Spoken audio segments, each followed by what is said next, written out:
You did instruct me on behalf of this House, Honorable Speaker, to carry interrogation on the NPS, the IG, and the IPOA in regards to the unfortunate death of Albert Ojwang. And Honorable Speaker, I was to give a preliminary report on this House this afternoon, as you did instruct. But Honorable Speaker, we have just finished the interrogation 10 minutes ago, and the Secretariat have reported that they are not done with the report that I was supposed to table on this House. And I will kindly ask to be given up to Tuesday to be able to give a meaningful report before this House.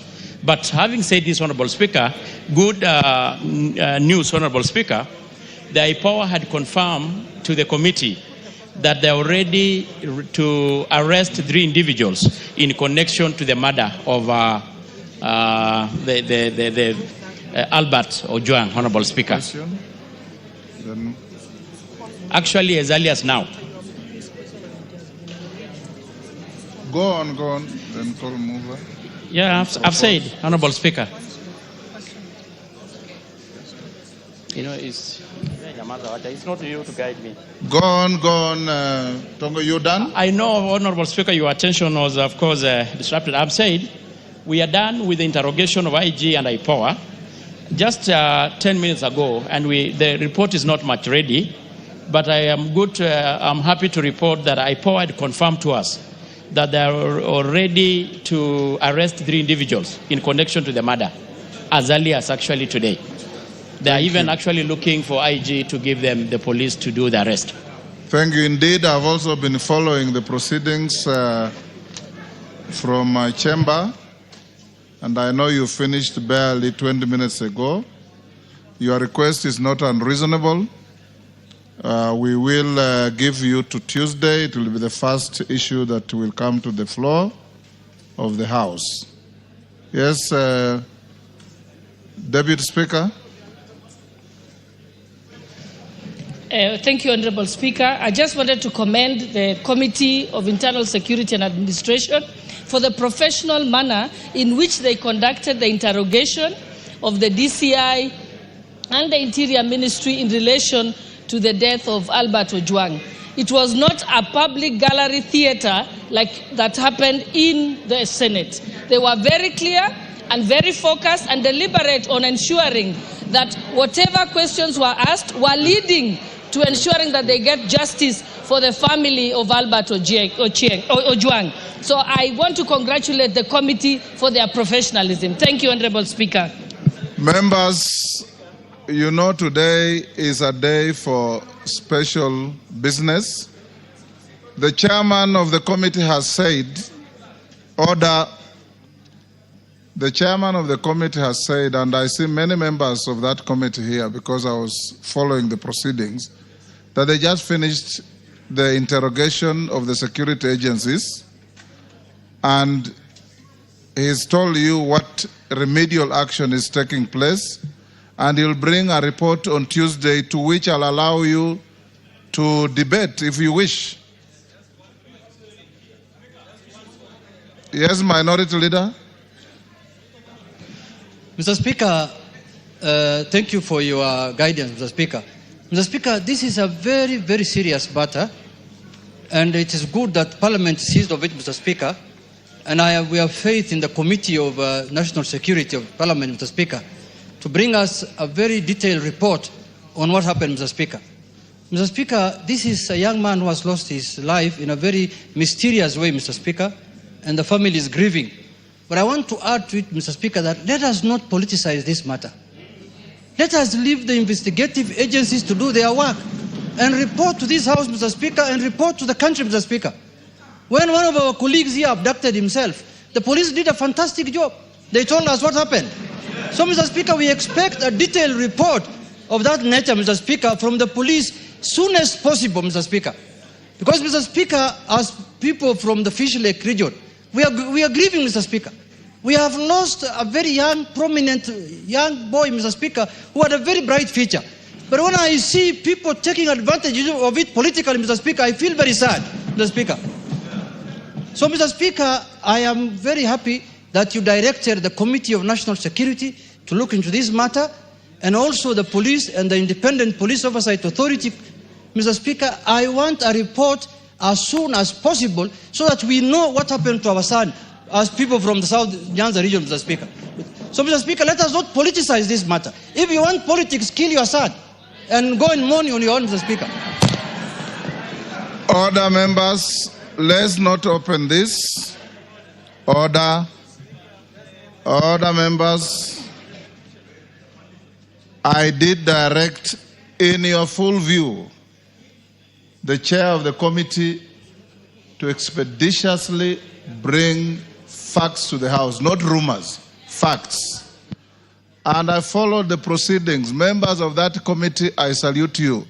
You have been very, very incisive in putting questions to those police officers.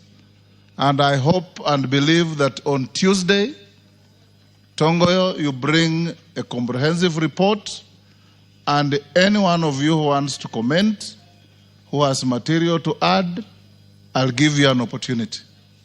We must move to the next business. Call out order number.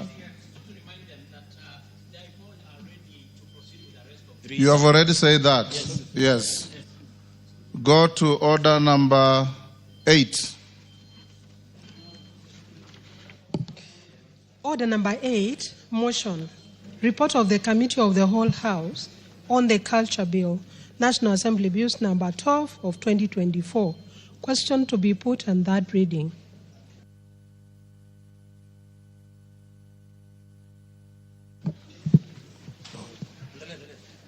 Honourable members, I'll now put the question at order number 8, which is that this House do agree with the report of the Committee of the Whole House on its consideration of the Culture Bill, National Assembly Bill number 12 of 2024.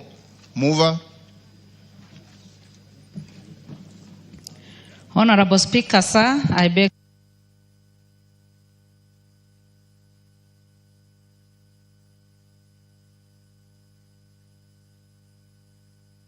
Thanks to the disruption by the Minority Leader, that this House do agree with the report of the Committee of the Whole House on its consideration of the Culture Bill, National Assembly Bill number 12 of 2024. As men of that opinion say aye.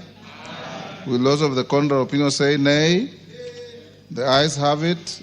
Mover. Honorable Speaker, sir, I beg to move that the Culture Bill, National Assembly Bill number 12 of 2024 be now read a third time, and I also request Honorable Catherine Omanyo, a strong member of that group, to second.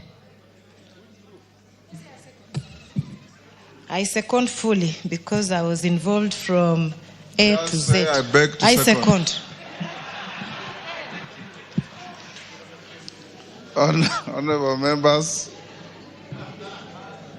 I now propose the question, which is that the Culture Bill, National Assembly Bill number 12 of 2024 be now read a third time. Do I put the question? I now put the question, and I confirm that we have quorum in the House, which is that the Culture Bill, National Assembly Bill number 12 of 2024, be now read a third time. As members of that opinion say aye. Will those of the contrary opinion say nay? The ayes have it. A bill for an act of parliament to give effect to Article 11.3a of the Constitution to provide for the protection and promotion of culture and the cultural heritage of communities and for connected purposes. Next order. Order number 9, motion. Report on the consolidated fund services expenditures for the estimates for the financial year 2025-2026. Question to be put. Order, member walking into the chamber, take the nearest seat. Honourable members, I now put the question at order number 9, which is that this House adopts the report of the Public Debt and Privatization Committee on its consideration of the consolidated fund services for the budget estimates for financial year 2025-2026 laid on the table of the House on Wednesday, 11th June 2025. As members of that opinion say aye. Will those of the contrary opinion say nay? The ayes have it. Next. Order number 10, the Learners with Disabilities Bill, Senate Bill number 4 of 2023. Second reading, question to be put. Order, members on their feet, take the nearest seats. Kimani, take the nearest seat. I didn't tell you to race across the floor. Honorable members, I now put the question at order number 10, which is the Learners with Disabilities Bill, Senate Bill number 4 of 2023, be now read a second time. As members of that opinion say aye. Will those of the contrary opinion say nay? The ayes have it. Next. A bill for an act of parliament to provide for the education of learners with disabilities, for the conduct of educational institutions, for learners with disabilities, and for connected purposes. Next. Order number 11, the Political Parties Amendment number 2 Bill, Senate Bill number 26 of 2024. Second reading, question to be put. Order, Commissioner Faith. Take your seat.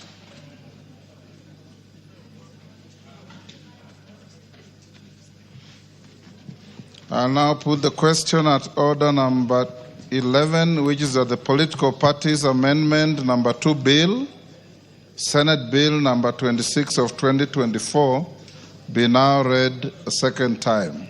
As members of that opinion say aye. Will those of the contrary opinion say nay? The ayes have it.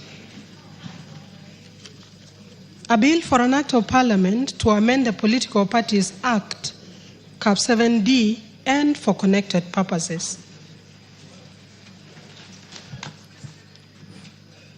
Next, Chair of Budget Committee, you have Finance, you have some papers to lay on the table.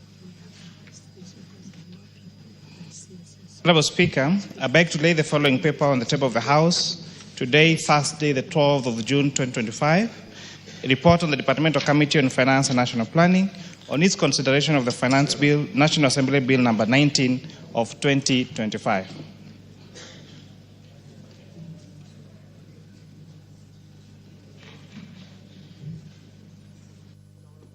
Thank you.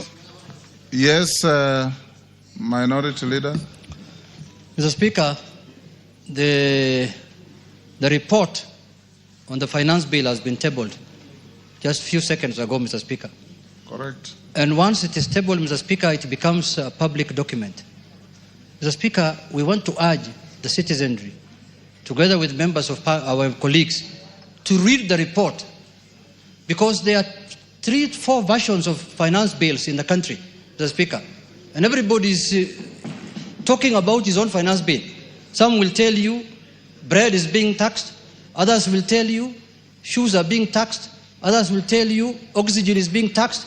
Mr. Speaker, the real finance bill, and it is recommendation and it is report, which they did extensive public participation, has just been tabled, Mr. Speaker, by the chairman of the Finance Committee. So I'm talking to the country at large and colleagues that please, this is the finance bill that has been brought. This is the finance bill of 2025. There is no any other finance bill, Mr. Speaker. So it is important for the public to know that from today they can collect the report from the Parliament and read it, Mr. Speaker, as the real finance bill and not the fake one that is being propagated by certain people in certain villages, Mr. Speaker. It can't be said any better, honorable members. I want to emphasize what I've been telling you over and over. You are elected to come and legislate in this house, not at funerals. And you'll see many of you going to oppose non-existent clauses in the bill. Never to give up. I deserve it all. I deserve it all. Oh my God, you're good for me.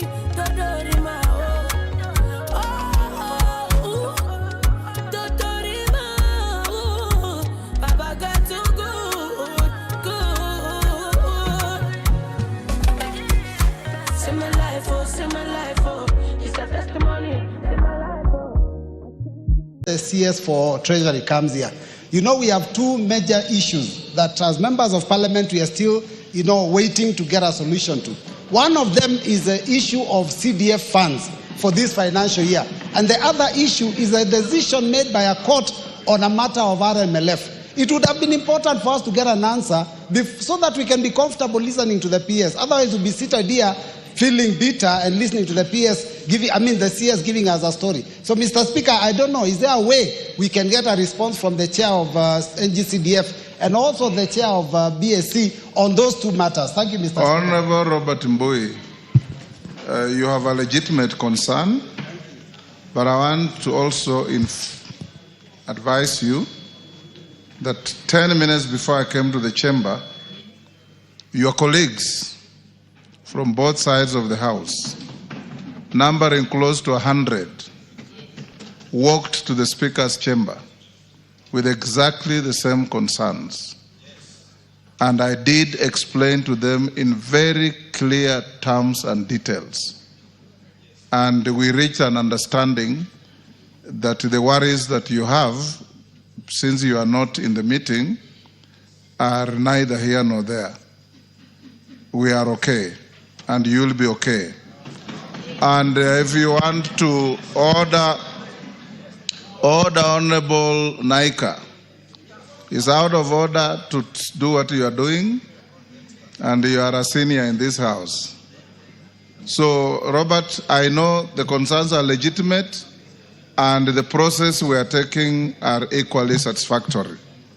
So hold your horses on that. I am your last line of defense on all these issues, and you know that. Majority Leader, would you now look for the Minister of National Treasury and walk him into the chamber for the solemn business of this afternoon?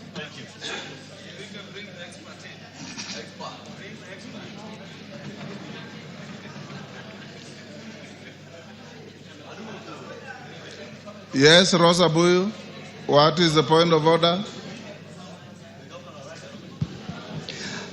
Thank you, Speaker. Speaker, I like it that you said the minister, but I also want to add something. Probably you just forgot to mention it, the expert minister. Thank you, Mr. Speaker.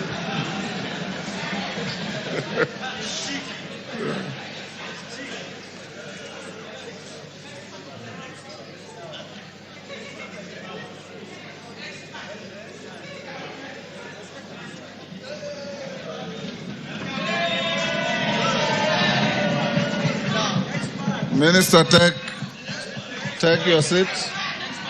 Take your seat. Order. Members on their feet, take your seats.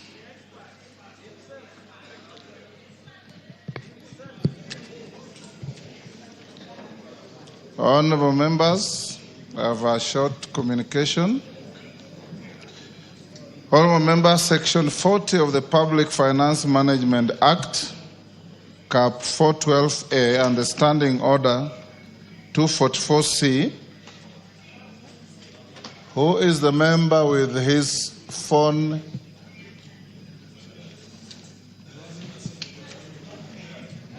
Who is the member behind KJ? Honorable Gonzirai, you are one of the fathers of this house. We forgive you. Okay, other members.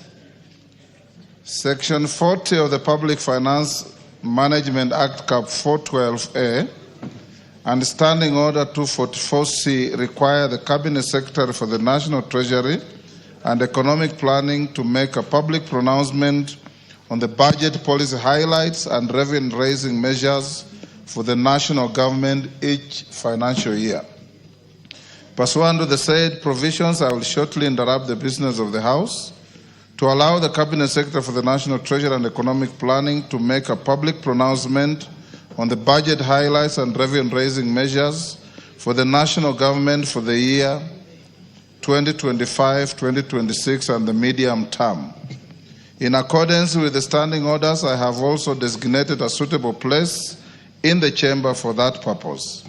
Honorable members, as we welcome the Cabinet Secretary to the National Assembly, I wish to remind the House that today's event is largely ceremonial. No decision will be required on the speech as the supply period, which commences with the consideration of the budget estimates and concludes with the enactment of an appropriation act, is still ongoing. Having said that, honorable members, and before we proceed, I take this opportunity to acknowledge and recognize the presence of distinguished guests in the galleries of the House today, both the Speaker's Gallery and the Public Gallery. They include members of Cabinet, Principal Secretaries, Chairpersons, and Chief Executive Officers of various parastatals, senior government officials, members of the Diplomatic Corps, and development partners. Honorable members, I also wish to recognize and appreciate the presence of university student leaders and their colleagues from our universities across the country, members of Bunge la Wananchi, representatives of various youth and women groups, a group of traders representing a cross-section of our small-scale business community, including border riders who are with us today. On behalf of the National Assembly and on my own behalf, I welcome all of you to the National Assembly. Before I invite the Cabinet Secretary to make the pronouncement, I wish to remind the House that in accordance with the provisions of Standing Order 244C3, the Cabinet Secretary shall be heard in total silence, without question or clarification being sought by any one of you. Honorable members, and you'll only cheer by thumping your feet, not by verbal expressions. Honorable members, I now interrupt the business of the House to allow the Cabinet Secretary to make a public pronouncement on the budget policy highlights and revenue-raising measures for the national government for the financial year 2025-2026. The Cabinet Secretary for the National Treasury and Economic Planning, Honorable FCPA John Mbandi Ngonga, AGH. You are now invited to proceed. I thank you, members. Yes. No.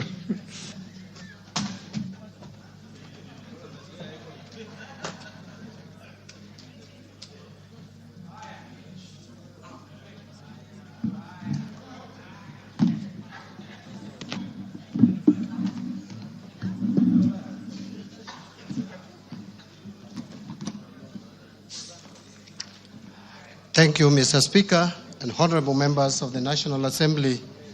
I want to thank you, Mr. Speaker, for granting me this opportunity to read budget highlights and revenue-raising measures for 2025-2026.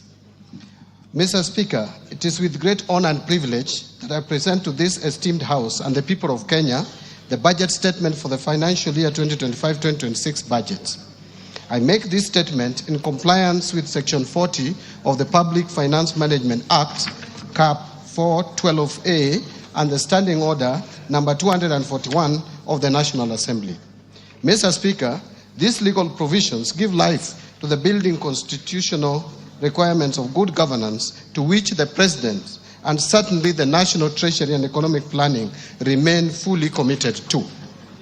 Mr. Speaker, at the outset, allow me to express my sincere gratitude to His Excellency, Honorable Dr. William Samoei Ruto, the President of the Republic of Kenya and Commander-in-Chief of the Defense Forces, for the trust he bestowed upon me by appointing me as the Cabinet Secretary for the National Treasury and Economic Planning to provide leadership in economic and financial affairs of our country.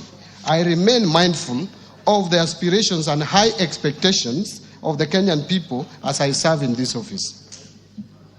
The Constitution protects realization of economic, social, and cultural rights, which includes the rights to adequate food, to adequate housing, to education, right to health, to social security, and to take part in cultural life, to water and sanitation, and also right to work.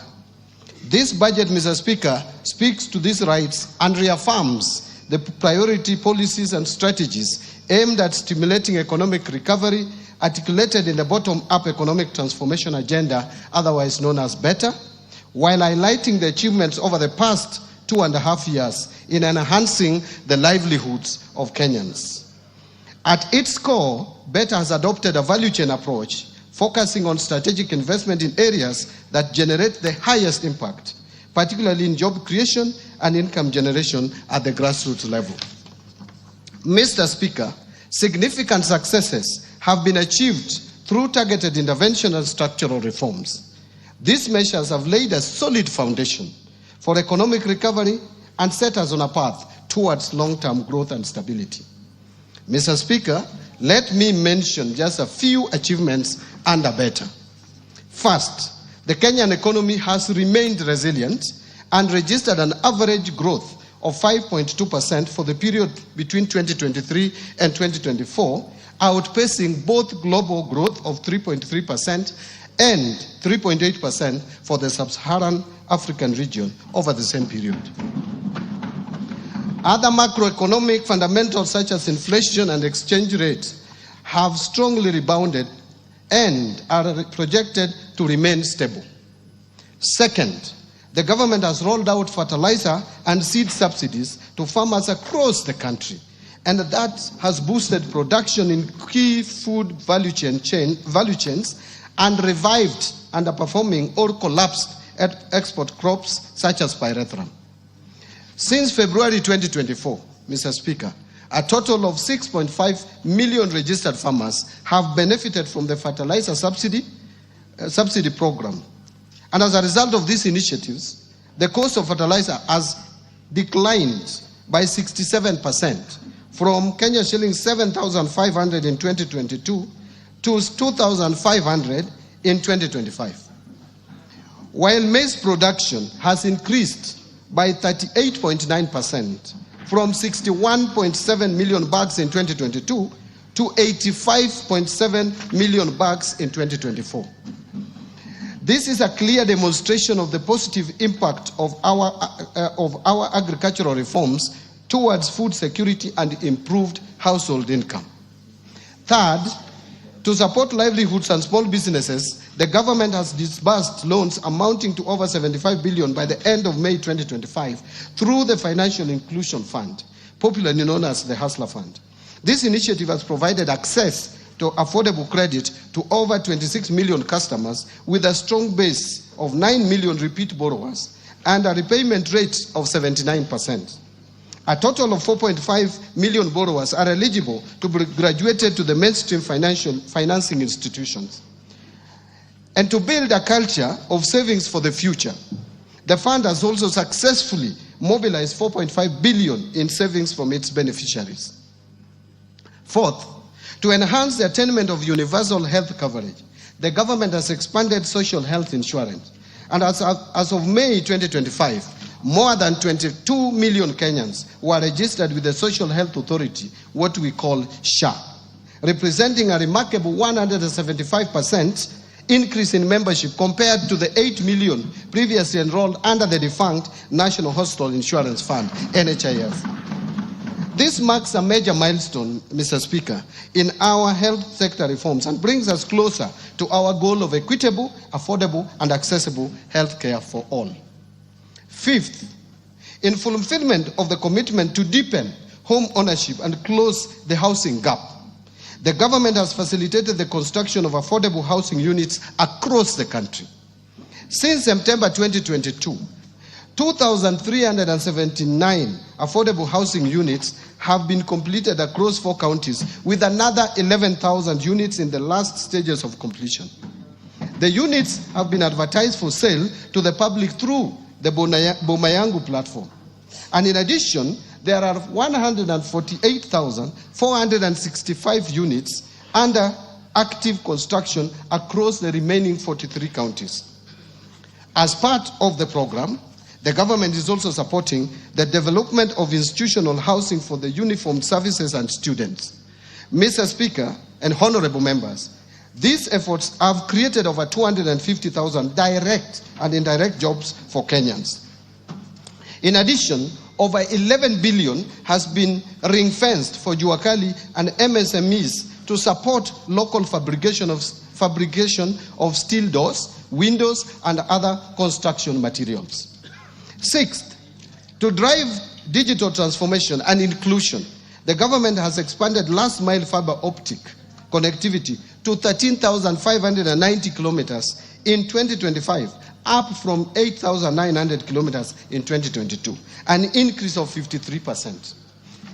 Two, established 285 digital hubs across the country, and also increased the number of digitized government services from 350 in 2022 to 20,985 in 2025 through integration with the e-citizen and mobile platforms, ensuring seamless access for all Kenyans. Seventh, to promote access to reliable and competitive energy, the government has expanded energy generation by installing an additional 167 megawatts of electricity from 3,076 megawatts in 2022 to 3,243 megawatts in 2025. This has enabled connection of 932,839 more customers to electricity. The system peak has increased from 2,149 megawatts of electricity in July 2022 to 2,316 megawatts of electricity in February 2025. The total number of customers connected to electricity has increased to 10 million in 2025 from 8.9 million in 2022. Eighth, to boost education and training outcomes in the country as a tool of creating equality in the society, the government has invested significant resources and implemented radical changes in the education sector. And these include resolving the uncertainty around the competency-based curriculum, CBC, launching of the Kenya Education Management Information System to consolidate all existing student registers from early childhood development to institutions of higher learning into a single centralized database. And three, rolling out of a new student-focused higher education focusing model with special emphasis for students from vulnerable families. Additionally, in order to improve the teacher-student ratio, the government has recruited 76,000 teachers, including junior secondary school teachers. Ninth, to enhance domestic and regional connectivity, boost rural productivity, improve urban informal settlements, and reduce urban congestion, this government has constructed an additional 1,574 kilometers of roads and 129 bridges from 2022 to April 30th, 2025. Further, the government has rehabilitated an additional 212 kilometers of roads and periodically maintains 126,177 kilometers of roads. 10th, the government has also made significant progress in expanding social protection through the Inua Jamii Cash Transfer Program. From 2022 to 2025, the number of households with orphans and vulnerable children receiving support has increased by 65% to 428,421. Additionally, persons living with disabilities registered for support grew by 34% to 59,637. The number of senior citizens aged 70 years and above registered for social protection also rose by 66% to over 1.2 million. These efforts have provided stable incomes to the beneficiaries and reduced their dependency on relatives, enhancing their dignity and quality of life. Mr. Speaker and honorable members, notwithstanding these achievements, we are aware that a lot remains to be done in order to address the pressing challenges facing Kenyans. And Mr. Speaker, in this year's budget-making process, we accorded Kenyans an opportunity to share their views on how to address the economic challenges facing our country. In my various engagements at open barazas and in the media, Kenyans have been very resolute in voicing their concerns that include overtaxation and high cost of living, unemployment, need for protection of the poor and vulnerable, and more importantly, the need to reduce government expenditure and wastage of resources across the national and county governments. Mr. Speaker, I am alive to these domestic challenges facing Kenyans and the external factors such as geopolitical tensions and shifting global trade dynamics that lead to escalation of the cost of essential commodities in the country, requiring comprehensive responses by government. As you may recall, the social unrest precipitated by the Finance Bill of 2024 brought to the fore the importance of values and principles of governance as enshrined in our Constitution. In response and to win public trust, we have strengthened public participation in all policy formulation, including budget-making process. Indeed, Mr. Speaker, I have actively engaged Kenyans in various social forums in an effort to promote inclusive dialogue on the challenges facing our economy. And as a result of these consultations, we have focused on the following broad areas. First, easing tax burden on Kenyans by increasing the pool of taxpayers and enhancing tax compliance. In this respect, the ongoing work on the digitization and automation at the Kenya Revenue Authority, in line with the Kenya's medium-term revenue strategy. Thus, all who are able shall henceforth contribute to financing the operations of government and development of our country. Second, to enhance liquidity in the economy and support small businesses, we have started the process of settling pending bills that have been validated, particularly those related to road construction, which has resulted in resumption of road construction projects across the country. Mr. Speaker, the pending bills verification committee will share their final report by the end of June 2025. This report will be analyzed and recommendations tabled in Cabinet for approval, after which we shall embark on the process of clearing the eligible bills, starting with those related to individuals, businesses, and the micro, small, and medium enterprises, majority of whom have borne the brunt of non-payment. Third, promotion of good governance on public finance matters. Mr. Speaker, Kenyans have expressed concerns about the public debt. Indeed, there is a perception of lack of transparency in the management of public debt. In this regard, I requested the Auditor General to conduct a comprehensive audit of public debt. This audit is currently ongoing, and once completed, the report will be shared with this House. Fourth, there has been public perception and concerns in the past that our budgets tend to be unrealistic. To address these concerns, we took a two-pronged approach. First, we adopted the zero-based budgeting, where every budget item has to be justified at the beginning of every financial year. This process was used in the preparation of the financial year 2025-2026 budget, which is the first time it is used, and which budget I submitted to this House on the 30th of April 2025. Second, in response to concerns on unrealistic revenue projections, we have reduced revenue projection to be in line with the trends. Therefore, Mr. Speaker, revenue projections in the financial year 2025-26 budget and over the medium term are consistent with the growth of the economy.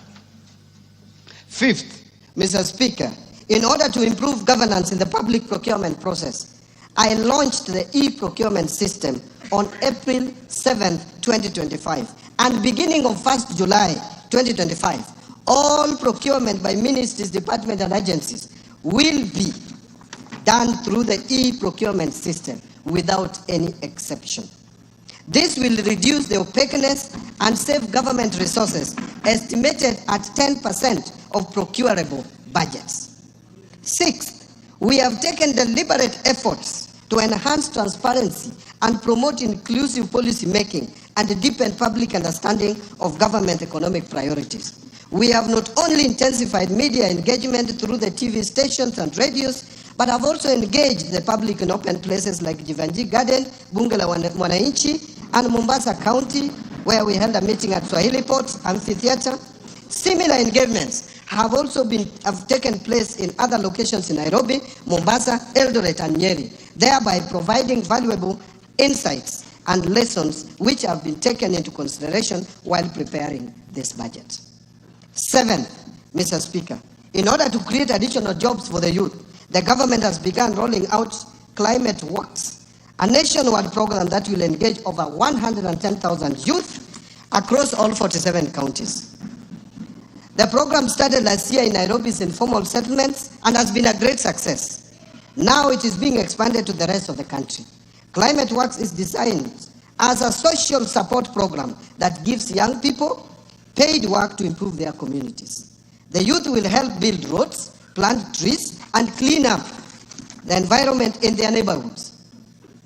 Thus, through this climate work, the government is not only providing a paycheck to help young people meet their immediate needs, but also offering financial support to help them develop themselves and their families.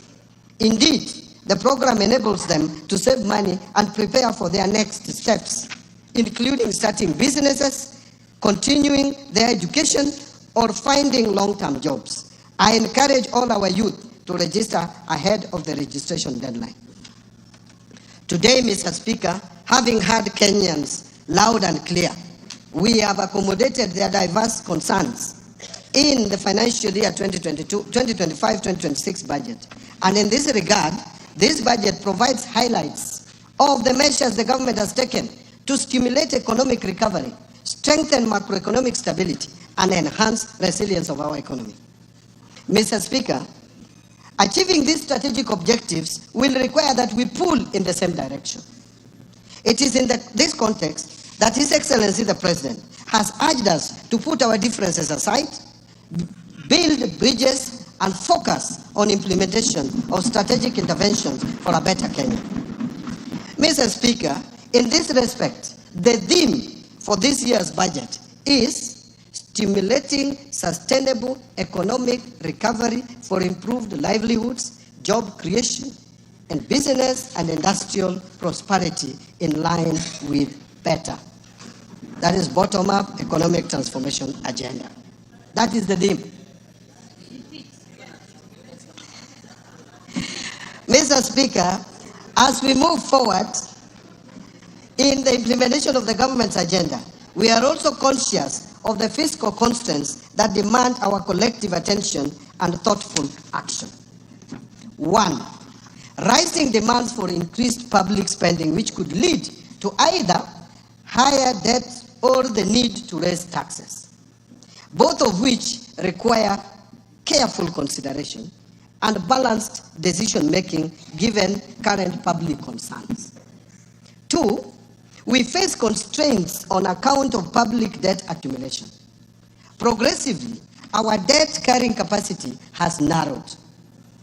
This calls for prudence and discipline on how we manage and take on new debt. And finally, we face the challenges of mobilizing higher tax revenues as we must balance the need for increased revenues with the need to keep the cost of doing business low to stimulate economic growth.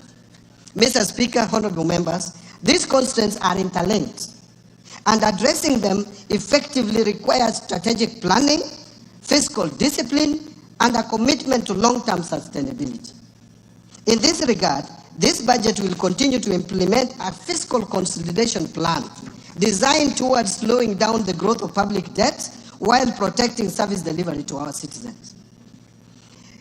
Given the limited resources we have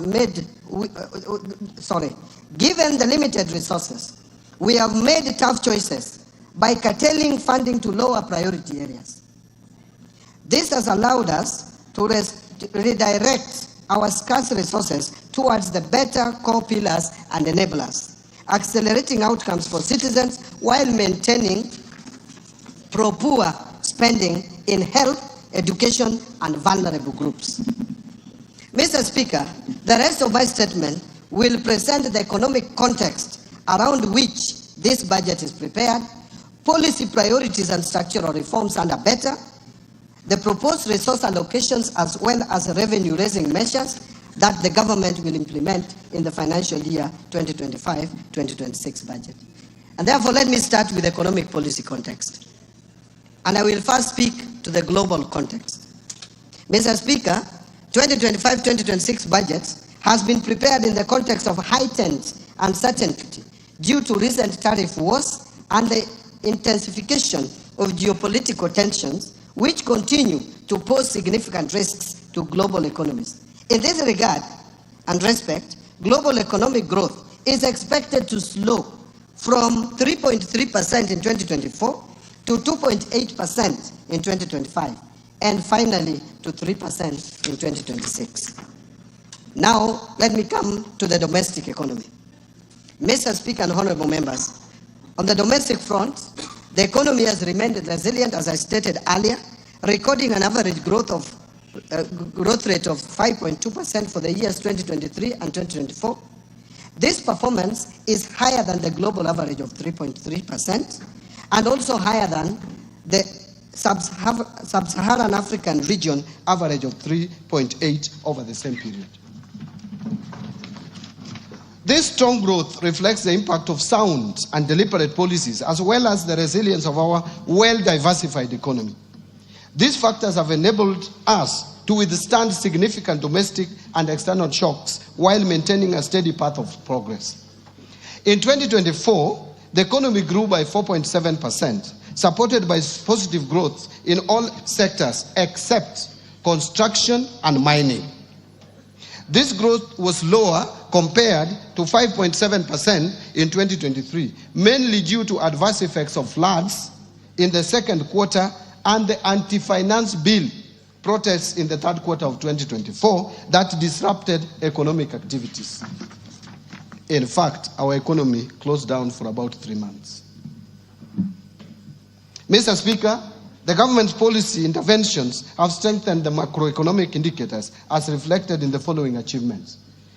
Number one, inflation rate has declined to 3.8% in May 2025 from a peak of 9.6% in October 2022. The prices of essential food items, including sugar, milk, maize flour, wheat flour, bread, and rice, among others, have eased.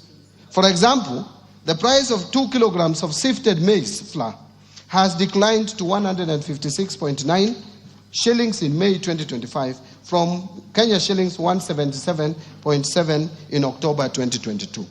Similarly, cost of energy and power has also come down over the same period.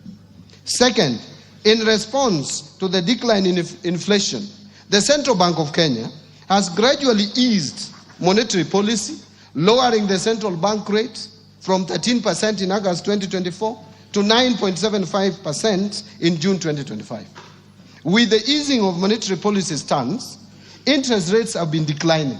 For example, the 91-day treasury bills rates have declined from an average of 15.9% in May 2024 to 8.3% by May 2025. In addition, the average commercial bank lending rates that peaked at 17.2% in November 2024 have since declined to 15.7% in April 2025 and are expected to decline further. This decline has not only reduced the cost on government debt, but is also expected to stimulate lending by banks to the private sector and support economic activity. And third, foreign exchange market has remained stable, supported by a narrowing in the current account deficit and improved investor sentiment and confidence in our economy. The current account deficit narrowed to an all-time low at 1.3% of GDP in 2024 from 2.5% of GDP in 2023, supported by export of goods, resilient tourism, and remittance inflows and a contraction in food imports. As a result, our foreign exchange reserves have increased to their highest levels and stood at US dollars 10.5 billion, which is equivalent to 4.7 months of import cover by 30th of May 2025, and continue to provide adequate cover and a buffer against any short-term shocks in the foreign exchange market. The exchange rate against the US dollar has also appreciated from 159.7 to the dollar in January 2024 to stabilize at Kenya shillings 129.3 shillings to the dollar by 30th of May 2025. Mr. Speaker, The economy is expected to sustain growth momentum in 2025 and 2026, with the growth projected at 5.3% per year. And Mr. Speaker, this growth outlook is premised on a stable macroeconomic environment over the medium term. To foster macroeconomic stability, the government will continue to uphold prudent monetary and fiscal policies, ensuring that our actions remain aligned with the evolving needs of the economy and of the Kenyan people. As part of the process, the government will work to ensure that inflation remains within the targeted range, maintain a competitive exchange rate to the dollar, and deliver stable interest rates. Fiscal policy stance over the medium term will continue to support the government's priority programs under BETTER through a growth-oriented fiscal consolidation path. And as such, the fiscal deficit is projected to decline from 5.3% of GDP in the financial year 2023-24 to 2.7% of GDP in the financial year 2028-2029. Mr. Speaker, Kenya's economic outlook faces both external and domestic risks. Globally, trade tensions, financial market volatility, and geopolitical conflicts could reduce Kenya's exports, tourism, and remittances, as well as raise costs of essential commodities. In the domestic scene, extreme weather may impact agriculture, infrastructure, and food security. The government is monitoring these risks closely and will take necessary action and measures to safeguard macroeconomic stability. Mr. Speaker and honorable members, let me now expound on the policy, priorities, and structural reforms that the government is implementing to sustain economic growth and improve livelihood of Kenyans. The priorities are under the bottom-up economic transformation agenda. Mr. Speaker, as I have already affirmed earlier in my statement, government's initiatives under BETTER over the last 2.5 years have resulted in significant successes, notwithstanding a challenging domestic and external landscape. Over the medium term, the government will consolidate the gains already realized to stimulate sustainable economic recovery for improved livelihoods. Towards this end, the government will continue to implement policies, programs, projects, and the interventions geared towards 1. Bringing further down the cost of living, 2. Ensuring food security, 3. Creating jobs, 4. Expanding the tax base, 5. Improving foreign exchange balances, and finally, fostering inclusive growth. Priority will be given to attracting strategic investment across BETTER's 5 core pillars and their enablers, using a value chain approach to enhance production and add value and improve market access. This will be supported by a whole-of-government approach to service delivery. Mr. Speaker, the government will also implement the following interventions to support and accelerate economic recovery.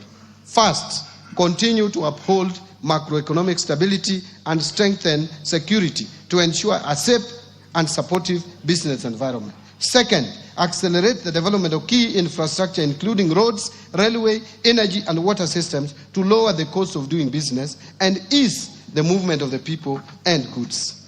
Third, boost investment in key economic sectors to drive broad-based, sustainable growth by advancing agricultural transformation, strengthening manufacturing, promoting environmental conservation and climate change mitigation, revitalizing tourism, and ensuring sustainable land use and management. Fourth, strengthen human capital development by increasing investment in health, education, and targeted social safety nets for vulnerable populations to achieve both social and economic outcomes. Fifth, promote empowerment of youth, women, and persons living with disability through government-funded programs complemented by strategic partnerships with private sector organizations. Sixth, facilitate fiscal decentralization by allocating shareable revenues to county governments to bolster institutional capacity and improve service delivery. And finally and lastly, undertake policy, legal, and institutional reforms to improve efficiency and effectiveness in public service delivery. I want to now turn to a presentation on building resilience against climate change. Here, Mr. Speaker and honorable members, climate change, we all know, is now a global crisis. And Kenya remains vulnerable to the impacts of climate change, which pose both economic and fiscal risks. In response, the government is taking proactive steps to align with the global transition towards a low-carbon, climate-resilient future. To address the challenges and opportunities in climate finance and investment, the government has developed a number of frameworks, including climate finance mobilization strategy, national policy framework on green fiscal incentives, carbon market framework, as well as the national green taxonomy.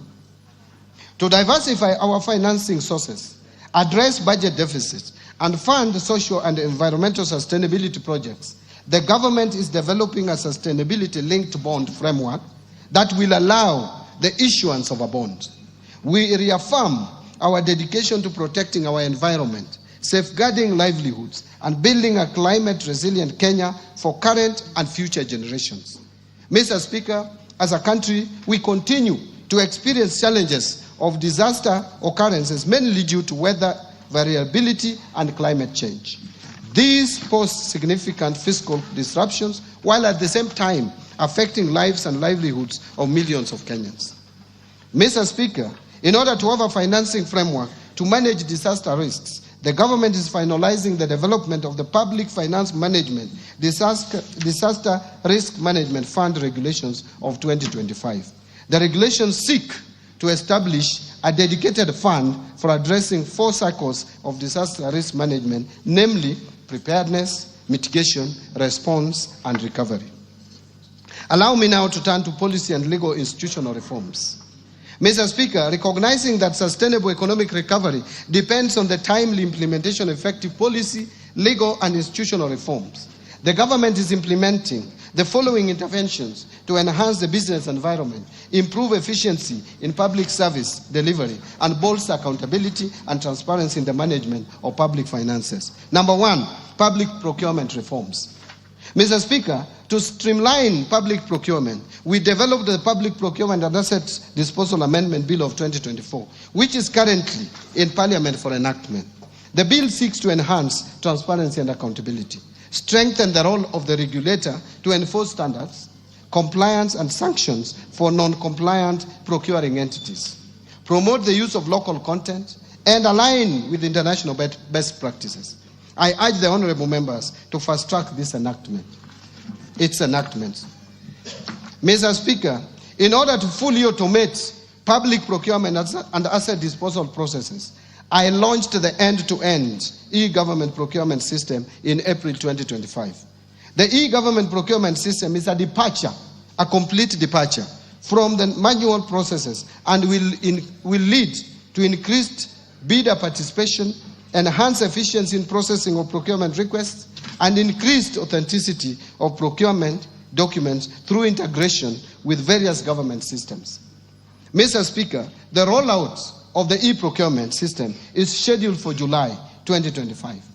In order to ensure effective use of this system, the National Treasury rolled out the training of end users from procuring entities in both the national and county governments on the e-government procurement system phase 1 modules that cover procurement planning to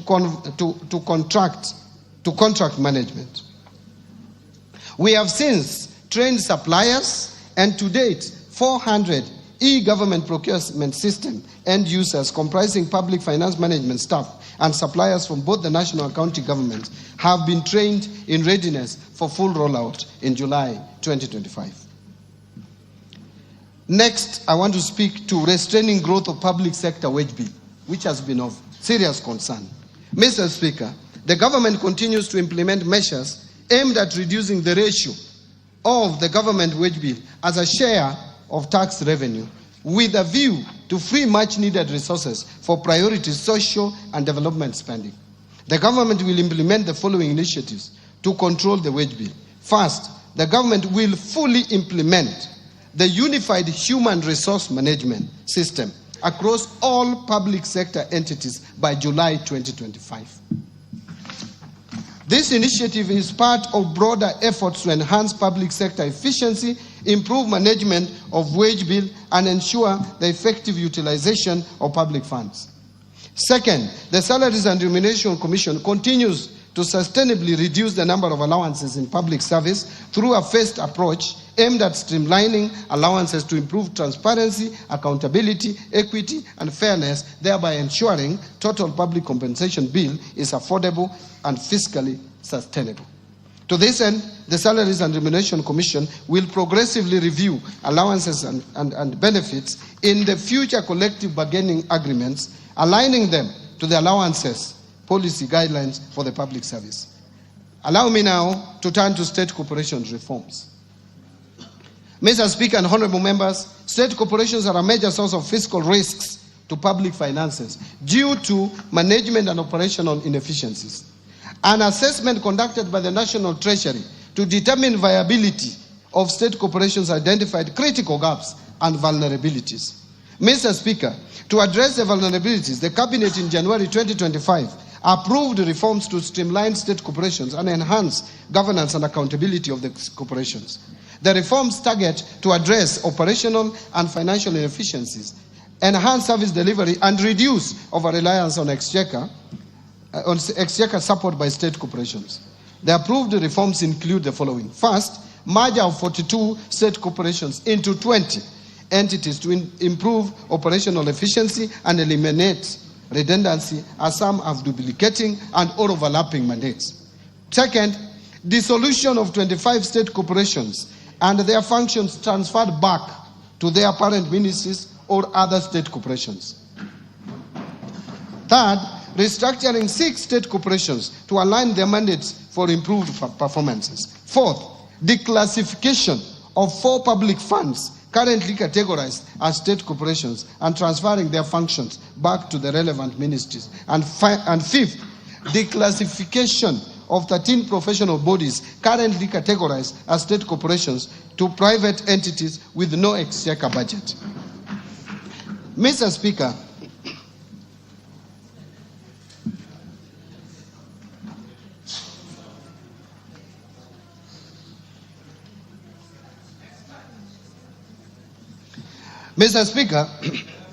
thank you. Mr. Speaker, in order to enhance operational efficiency, improve governance and ownership of state corporations, the government developed the Government-Owned Enterprises Bill of 2024. The bill is part of broader efforts by the government to streamline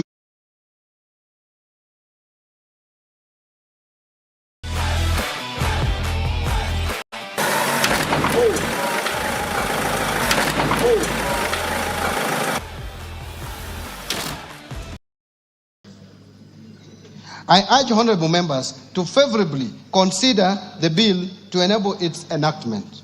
Mr. Speaker, in order to secure the uptake of cotton production, while also providing alternative linked supplies for local apparel manufacturers, the Cabinet approved the revival and commercialization of Rivertex East Africa Limited by onboarding non-equity strategic partners. Mr. Speaker, on sugar sector reforms, His Excellency the President reaffirmed his commitment during this year's Madaraka Day celebrations to ensure the prompt payment of sugarcane farmers.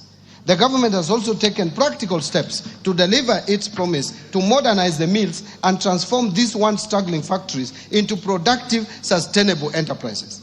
Currently, 4 state-owned sugar factories, Chemelil's Sugar Company, Muhoroni's Sugar Company, Nzoia's Sugar Company, and South Nyanza Sugar Company, which is also known as Sony, have been placed under competitive leasing arrangements. This initiative is expected to enhance efficiency, restore profitability, and protect the livelihoods of farmers.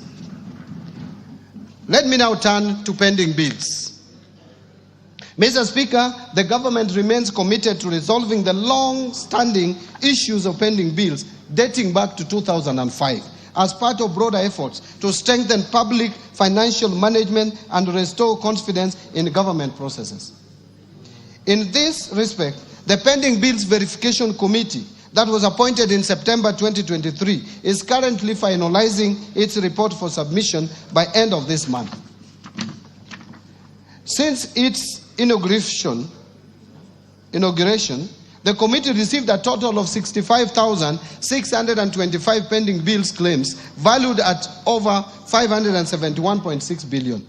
The committee has analyzed 57% of the bills received valued at 522 billion. The 57% is in terms of numbers. Out of this, a total of 229 billion has been recommended for settlement. Once the committee submits its report, we shall submit the recommendations to Cabinet for approval to settle the pending bills. Let me now speak to national assets and inventory management reforms.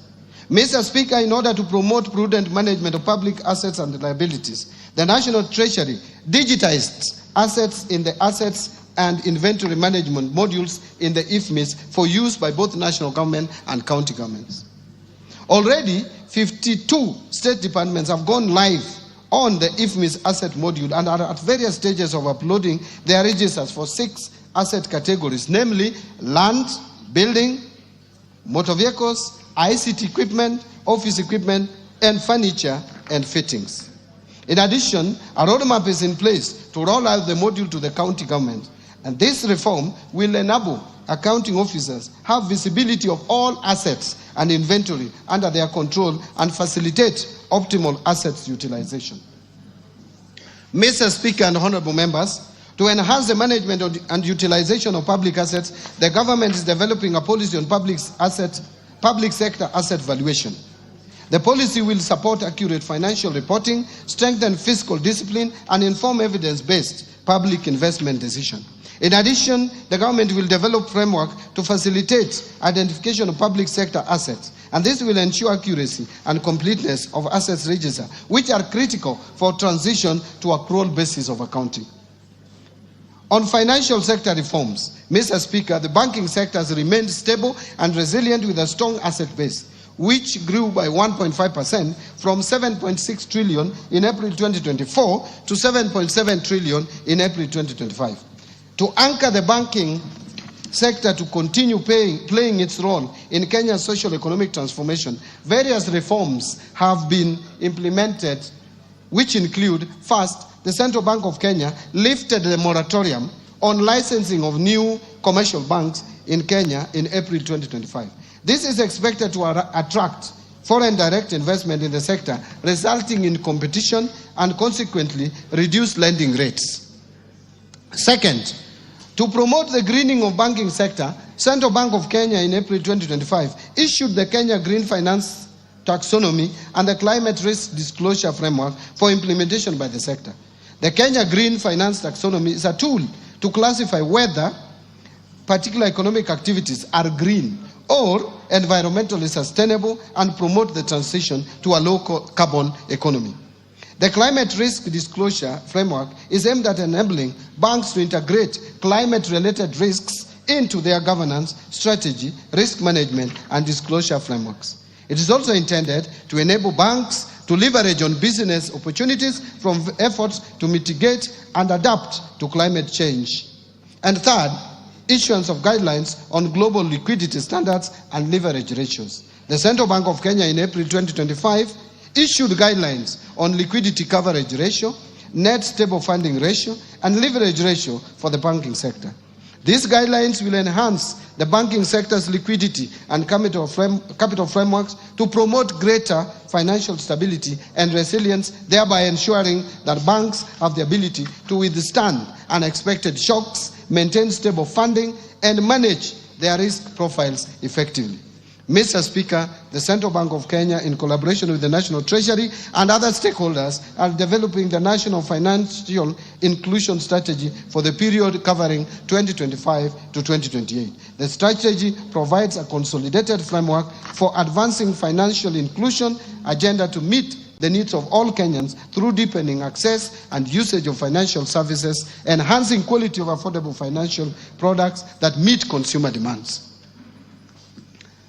Mr. Speaker, to strengthen digital finance in Kenya, the government will continue to implement the National Payment Strategy for the period 2022 to 2025 and fast-track finalization of a national policy on digital finance. In order to reform and modernize the national payment system, Central Bank of Kenya is doing the following. 1.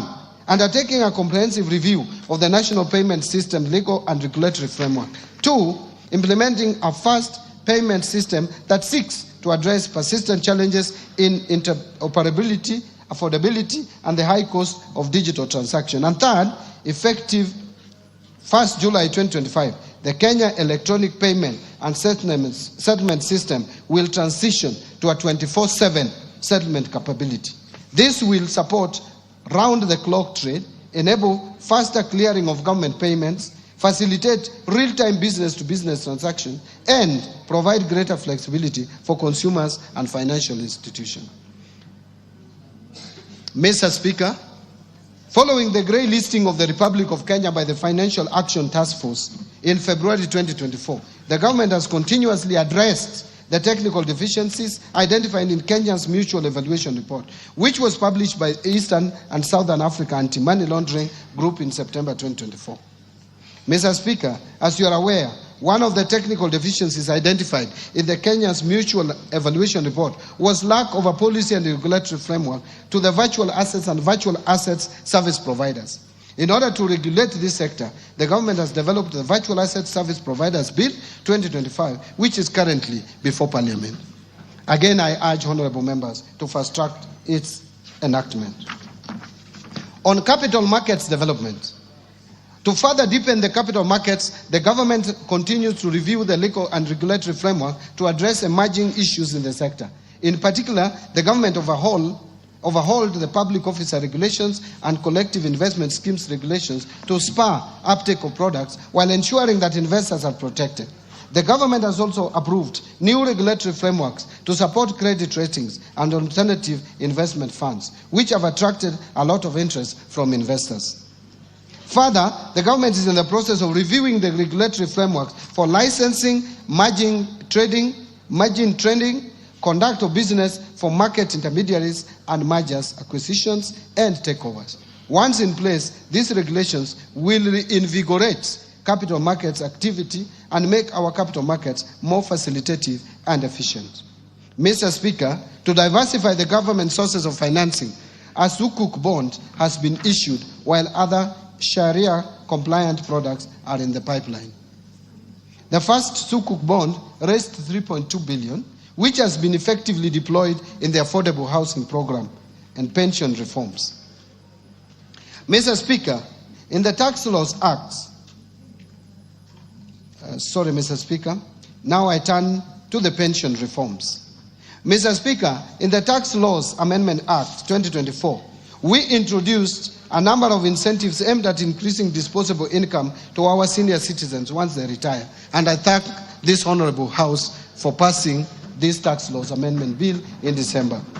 We, among others, increased tax deductible amount, removed tax on all retirement benefits, and introduced tax exemption on pension savings towards post-retirement medical schemes.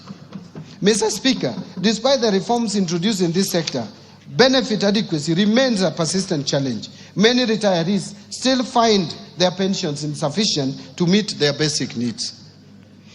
And Mr. Speaker, the retirement benefits system predominantly covers the working population in the public and private sector to the exclusion of the unemployed population, who are majority in the informal sector. To address this, the National Treasury, in collaboration with key stakeholders, is implementing the National Retirement Benefits Policy. This policy outlines a clear, forward-looking strategy to address long-standing structural challenges, such as fragmented legal frameworks, exclusion of informal sector workers, limited medical cover for the elderly, weak portability mechanisms, and inadequate dispute resolution structures. Mr. Speaker, the government remains committed to fulfilling its obligations to retired public servants while ensuring that our pension systems is modern, inclusive, efficient, and sustainable. In this respect, the government is undertaking reforms aimed at delivering faster, more transparent, and citizen-friendly pension services. Key among these reforms is the re-engineering of the pension management information system, which together with the launch of a pension self-registration platform will significantly improve data accuracy, enhance biometric verification and reduce pension processing time from several months to less than 30 days. These reforms will also ensure real-time claims tracking and integration with the national identification and payroll system, reducing errors and potential leakages. The re-engineered pension management system is planned for rollout on 1st of July 2025 and will transform pension administration by 1. Enabling ministries, departments and agencies to submit pension claims online at source through integration with government human resource systems. 2. Allowing pensioners and beneficiaries to access services remotely and track the status of their claims in real time. And 3. Providing automated updates to clients on the progress of their claims through system-generated notifications. On insurance reforms, Mr. Speaker, to facilitate the growth of the insurance industry in Kenya, the government will speed up the approval of the National Insurance Policy and its implementation. The policy will guide the review of the Insurance Act, which has served its purpose, albeit with progressive amendments for the last 30 years. Mr. Speaker, the Insurance Regulatory Authority is undertaking focused training on livestock and crop insurance, targeting farmers and pastoralist communities. These efforts are aimed at improving understanding and access to agricultural insurance as a tool for mitigating climate-related risks and protecting livelihoods of farmers and pastoralist communities. The authority is also conducting a comprehensive money laundering and terrorist financing risk assessment on the vulnerability of the insurance industry. This will aid in the identification of areas of improvement so as to strengthen the supervisory framework. On reforms under the education sector, Mr. Speaker, the National Treasury is committed to upholding the right to education, including free and compulsory basic education as guaranteed under Article 53B of the Constitution of Kenya. While we are cognizant that examinations must be conducted as scheduled later this year, there is need to undertake a critical evaluation of the costing of examination, assess the sustainability of the program in view of the prevailing fiscal constraints, and explore optimal options for delivering national examinations in order to ensure economy and value for money in public spending. Mr. Speaker, a key consideration is the merits of public funding of examination fees for all primary and secondary school candidates, including those from well-off households, as opposed to targeting the vulnerable students in our schools. We should also explore options of making the exercise of delivering national examinations simpler and affordable without compromising the credibility of the exercise. To this end, the National Treasury is in consultations with the Ministry of Education on how best to achieve this at a minimal cost possible, including evaluating possible cost-sharing mechanisms. Mr. Speaker, the government remains committed to ensuring access to quality education for all children. In this regard, I assure the public and the 2025 examination candidate of our commitment to provide adequate funding for 2025 national examinations. On the fiscal policy framework, Mr. Speaker, the implementation of 2024-2025 budget has faced notable challenges, primarily following the withdrawal of the Finance Bill of 2024. Its withdrawal, alongside the associated public demonstrations, adversely affected economic activity and disrupted business operations across the country, compounding the fiscal pressures facing the government already. In response, the government undertook a revision of the fiscal framework through Supplementary Expense Number 1 in August 2024. This revision reflected a lower revenue base following the preliminary outcomes of financial year 2023-24, while also addressing immediate cash flow constraints. These adjustments were critical to ensuring the continuity of public service delivery.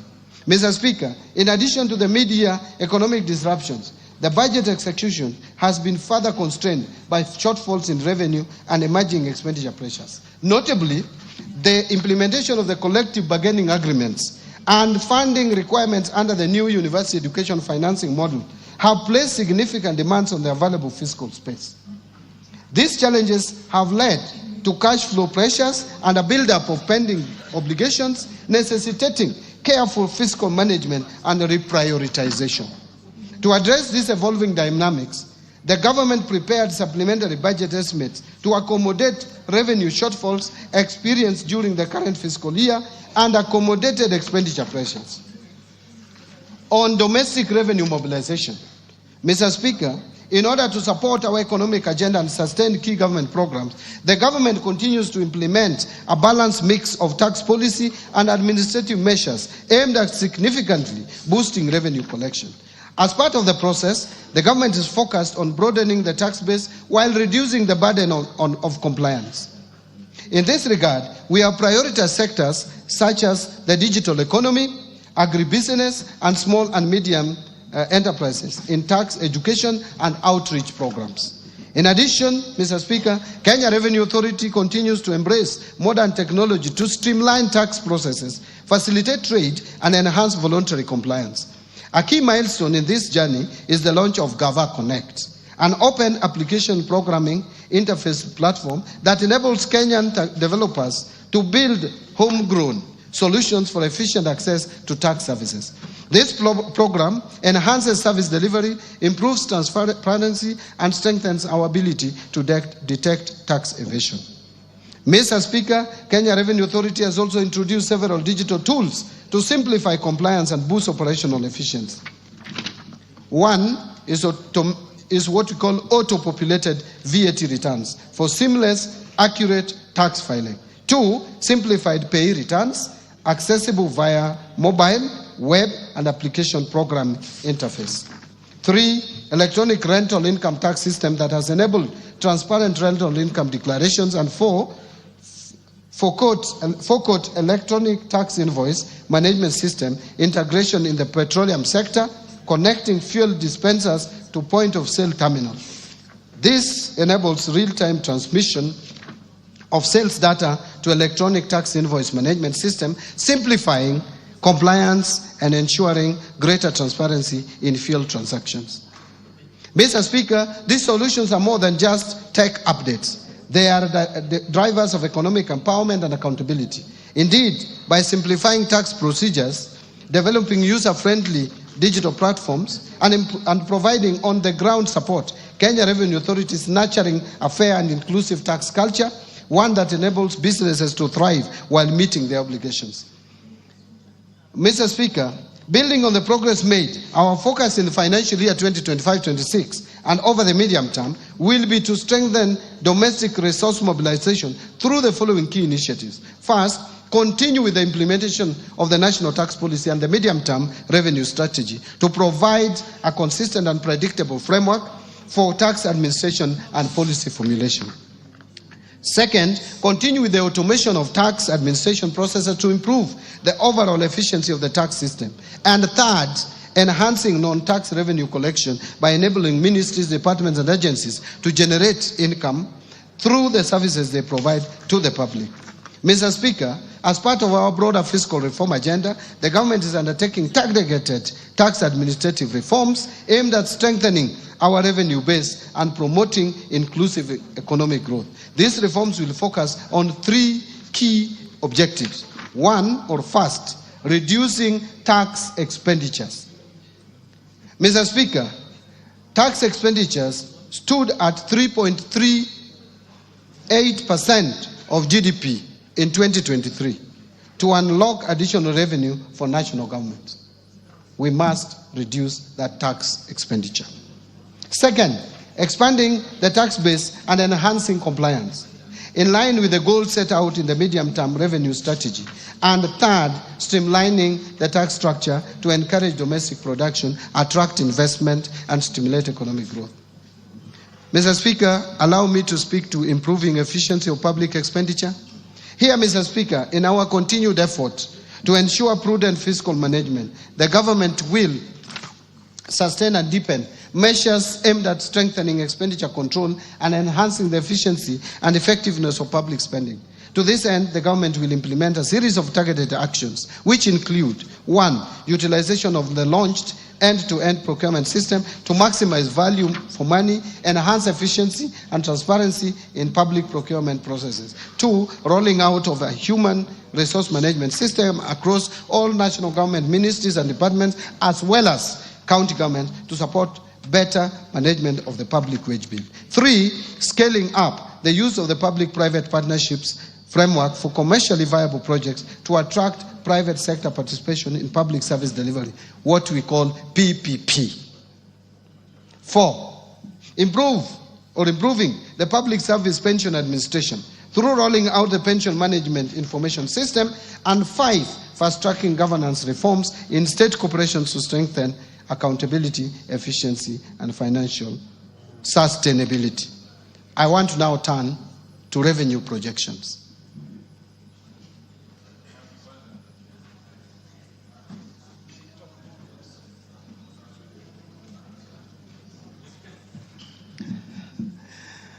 Mr. Speaker, honorable members, based on the outlined policy measures and structural reforms, total revenue collections, including appropriation in aid for the financial year 2025-26, budget is projected to be at 3,321.8 billion, equivalent to 17.2% of GDP.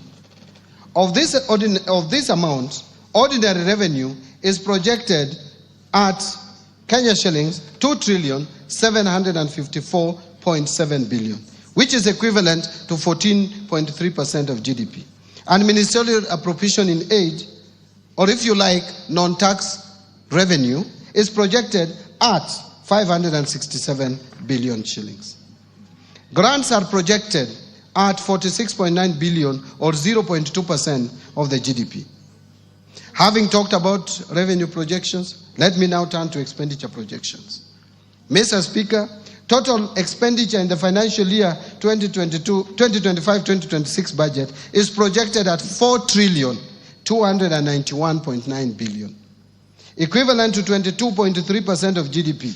And of this, recurrent expenditures will amount to 3,134.4 billion, equivalent to 16.3% of GDP. And development expenditures, including allocations to domestic and foreign finance projects, contingency fund, and equalization fund, will amount to 693.2 billion, equivalent to 3.6% of GDP. Total allocation to county governments is projected at 474.9 billion, of which equitable share is 405.1 billion. Fiscal deficit and financing. Mr. Speaker, the resultant fiscal deficit, including grants, is projected at 923.2 billion, which is equivalent to 4.8% of GDP, down from the estimated 997.5 billion, or 5.7% of GDP in financial year 2024-25. The fiscal deficit for the financial year 25-26 budget will be financed by net external borrowing of 287.7 billion, equivalent to 1.5% of GDP, and net domestic borrowing of 635.5 billion, which is equivalent to 3.3% of GDP. Public debt management. Mr. Speaker, Kenya's public debt is projected to remain with these sustainable levels over the medium term. In present value terms, the debt to GDP is projected to progressively decline from 63% in 2024 towards the debt anchor of 55%, or minus 5% of GDP, plus or minus 5% of GDP for 2028. To support the projected decline in debt levels, the National Treasury will continue implementing various reforms as guided by the medium-term debt management strategy, including liability management operations, continue pursuing use of concessional loans from multilateral, bilateral, and limited commercial sources such as international bond issuances. Additionally, reforms targeted to support domestic market development will eventually reduce the cost of public debt while sustaining fiscal consolidation efforts to ensure debt remains within sustainable levels. Further, the government will explore emerging funding instruments such as debt swaps, diaspora bonds, sustainability-linked bonds, and an environmental, social, and governance debt instrument to fund budget deficit and manage public debt. This strategic approach will not only diversify our financing options, but also strengthen international partnerships and promote sustainable growth. Mr. Speaker and honorable members,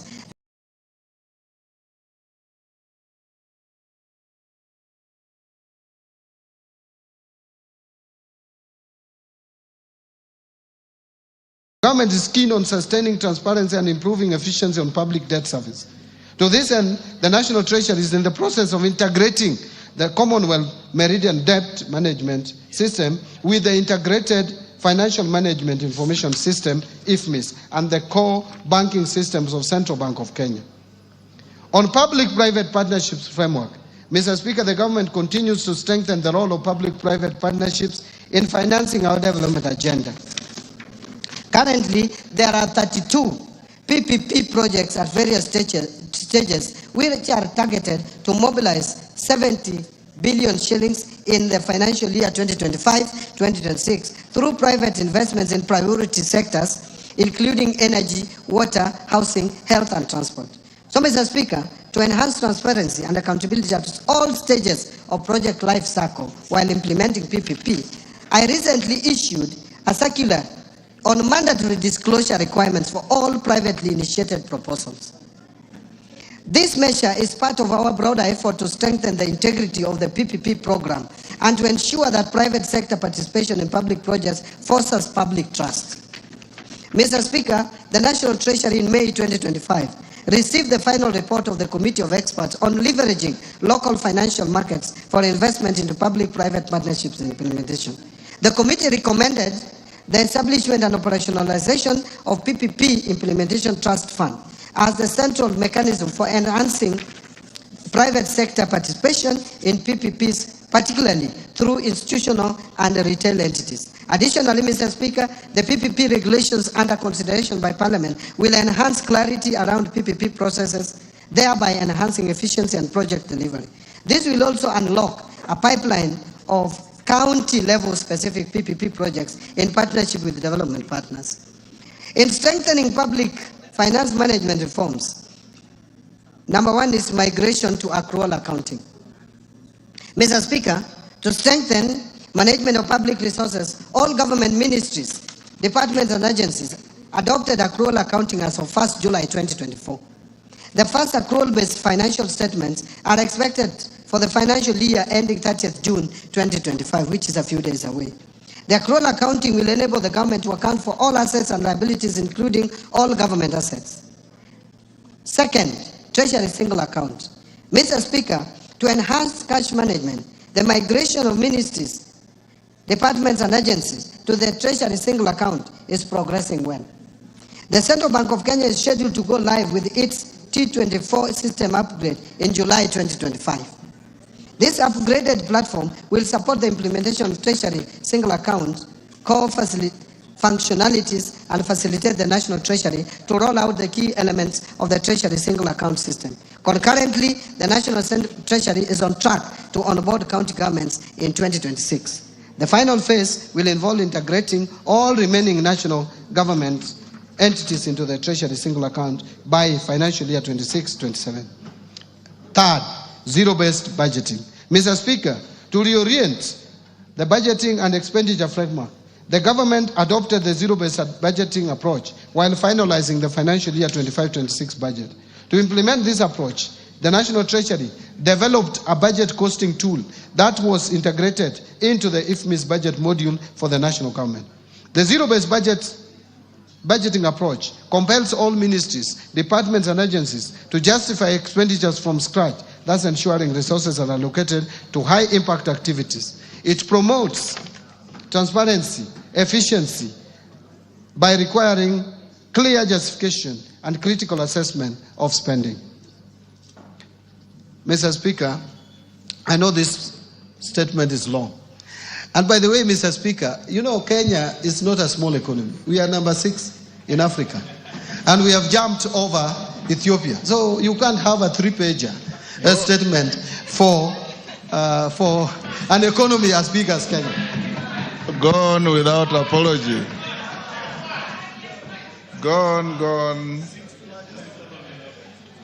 Thank you, Mr. Speaker. Thank you very much. So far, so good. Yeah, Mr. Speaker, I'm now turning to resource allocation so that honorable members can appreciate and the Kenyan people where we have allocated the limited resources that we have. Mr. Speaker, now let me highlight the government spending priorities for financial year 25-26. Expenditures for the financial year 25-26 will consolidate the gains realized under the bottom-up economic transformation agenda, with special focus placed on promoting investment in core pillars and their enablers through a value chain approach. Number one, under agricultural transformation and inclusive growth, which is the first pillar. Mr. Speaker, the government will continue to transform the agriculture sector by increasing productivity in key value chains such as fisheries and aquaculture, horticulture, food crops, livestock and rangeland development. The government will scale up support to farmers through input financing, subsidies and extension services. This will move the country from food deficit to food surplus, reduce reliance on food imports and revamp export crops. Mr. Speaker, in this respect, I have proposed an allocation of 47.6 billion for various programs under this sector, despite the fact that agriculture is largely devolved.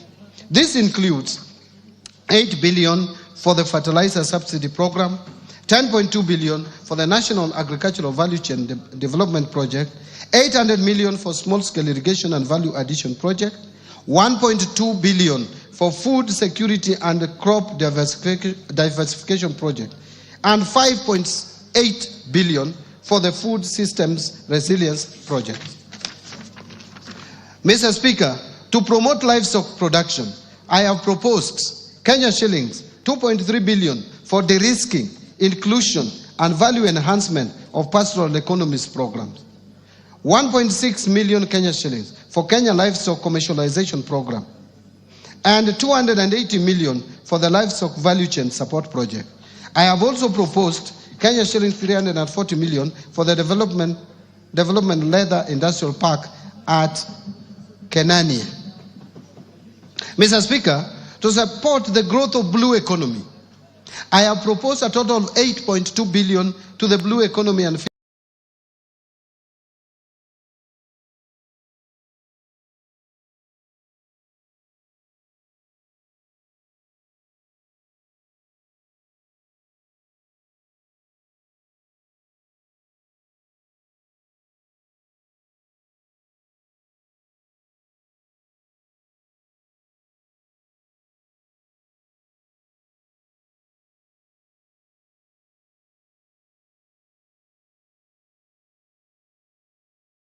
fishery subsector. This includes 2.3 billion for aquaculture business development project, 2.4 billion to the Kenya Marine Fisheries and Socio-Economic Development Project, and 500 million for the Kabonyo Fisheries and Aquaculture Training Center. Mr. Speaker, to raise agricultural productivity and enhance resilience to climate change risks in targeted smallholder farming and pastoral communities, I've proposed an allocation of Kenya shillings 318 million towards an ending drought emergencies project and 1.3 billion to resilience for food and the nutrition security program in Horn of Africa project. Mr. Speaker, the government is also committed to land reforms to address historical inequalities, promote equitable access, and ensure sustainable land management. To this end, I have proposed a sum of 3.8 billion for settlement of the landless. I have also proposed 1.1 billion for processing and registration of title deeds, another 712 million for digitization of land registries, another 200 million for georeferencing of land parcels, and 220 million for construction of land registries to safeguard legitimacy of land ownership. The next pillar is transforming the micro, small, and medium enterprises economy. Mr. Speaker, the government recognizes the challenge of accessing affordable credit by most micro, small, and medium enterprises, and Kenyans at the bottom of the pyramid. To address this challenge, I have proposed an additional allocation of 300 million to the Financial Inclusion Fund, popularly known as the Hustler Fund, to scale up access to credit for households and MSMEs. I have also proposed an additional 308 million for the Youth Enterprise Development Fund, 550 million for the Center for Entrepreneurship Project, and 1.3 billion for Rural Kenya Financial Inclusion Facility. Under housing and settlement, which is the other pillar, Mr. Speaker, the government is committed to facilitating the construction of decent, safe, and affordable houses for Kenyans. Through the affordable housing program, the government is creating jobs for the youth directly in the construction sector and indirectly through the production and supply of building products. To continue supporting this initiative, I have proposed an allocation of 128.3 billion for the housing, urban development, and public works subsector. This includes 13.4 billion under the Kenya Urban Program, 64.5 billion for construction of affordable housing units, 10.5 billion for construction of social housing units, and 16.5 billion for social and physical infrastructure. Mr. Speaker, other proposed allocations to the housing, urban development, and public works interventions include 7.2 billion shillings for the Kenya Informal Settlement Improvement Project Phase 2, 3.5 billion for the construction of housing units for the National Police and the Kenya Prison, 500 million for building climate resilience of the Urban Poor Program, 184 million for construction of footbridges, and 454 million targeted to support construction of county headquarters. Mr. Speaker, to ensure the safety of Kenyans through compliance with building codes and standards as well as other industry regulations, I have proposed an allocation of 2.6 billion for the regulation and development of the construction industry. I am aware members are aware, I know members are aware of the challenges we have had where collapsed buildings kill many Kenyans as a result of carelessness of various developers. Let me turn to universal health coverage. Mr. Speaker, access to quality and affordable health care through the universal health coverage program is central to this government. Towards this end, Mr. Speaker, I have proposed an allocation of Kenya shillings 138.1 billion, up from 123 billion in the current year's budget, to the health sector to support various activities and programs. This includes 6.2 billion for universal health coverage, coordination and management, 13.1 billion for primary health care, and that is up from 7.1 billion in the current year, and 430 million to provide medical cover for the orphans, elderly, and disabled persons in our society. Mr. Speaker, to lower cases of HIV, AIDS, malaria, and tuberculosis, and enhance vaccines and immunization program in the country, I have proposed 17.3 billion for the Global Fund and Kenya shillings 4.6 billion for vaccines and immunization programs, respectively. Mr. Speaker, to enhance early diagnosis and management of cancer and reduce the burden of treatment of chronic and critical illnesses among Kenyans, I have proposed an allocation of 8 billion to the Emergencies, Chronic and Critical Illnesses Fund to be managed by SHA, and this has moved from 5 billion shillings in the current budget. 1 billion for construction of a cancer center at Kisii Level 5 Hospital, 100 million to strengthen cancer management in Kenyatta National Hospital, and 100 million for expansion of comprehensive cancer treatment at Kenyatta University Teaching, Referral and Research Hospital.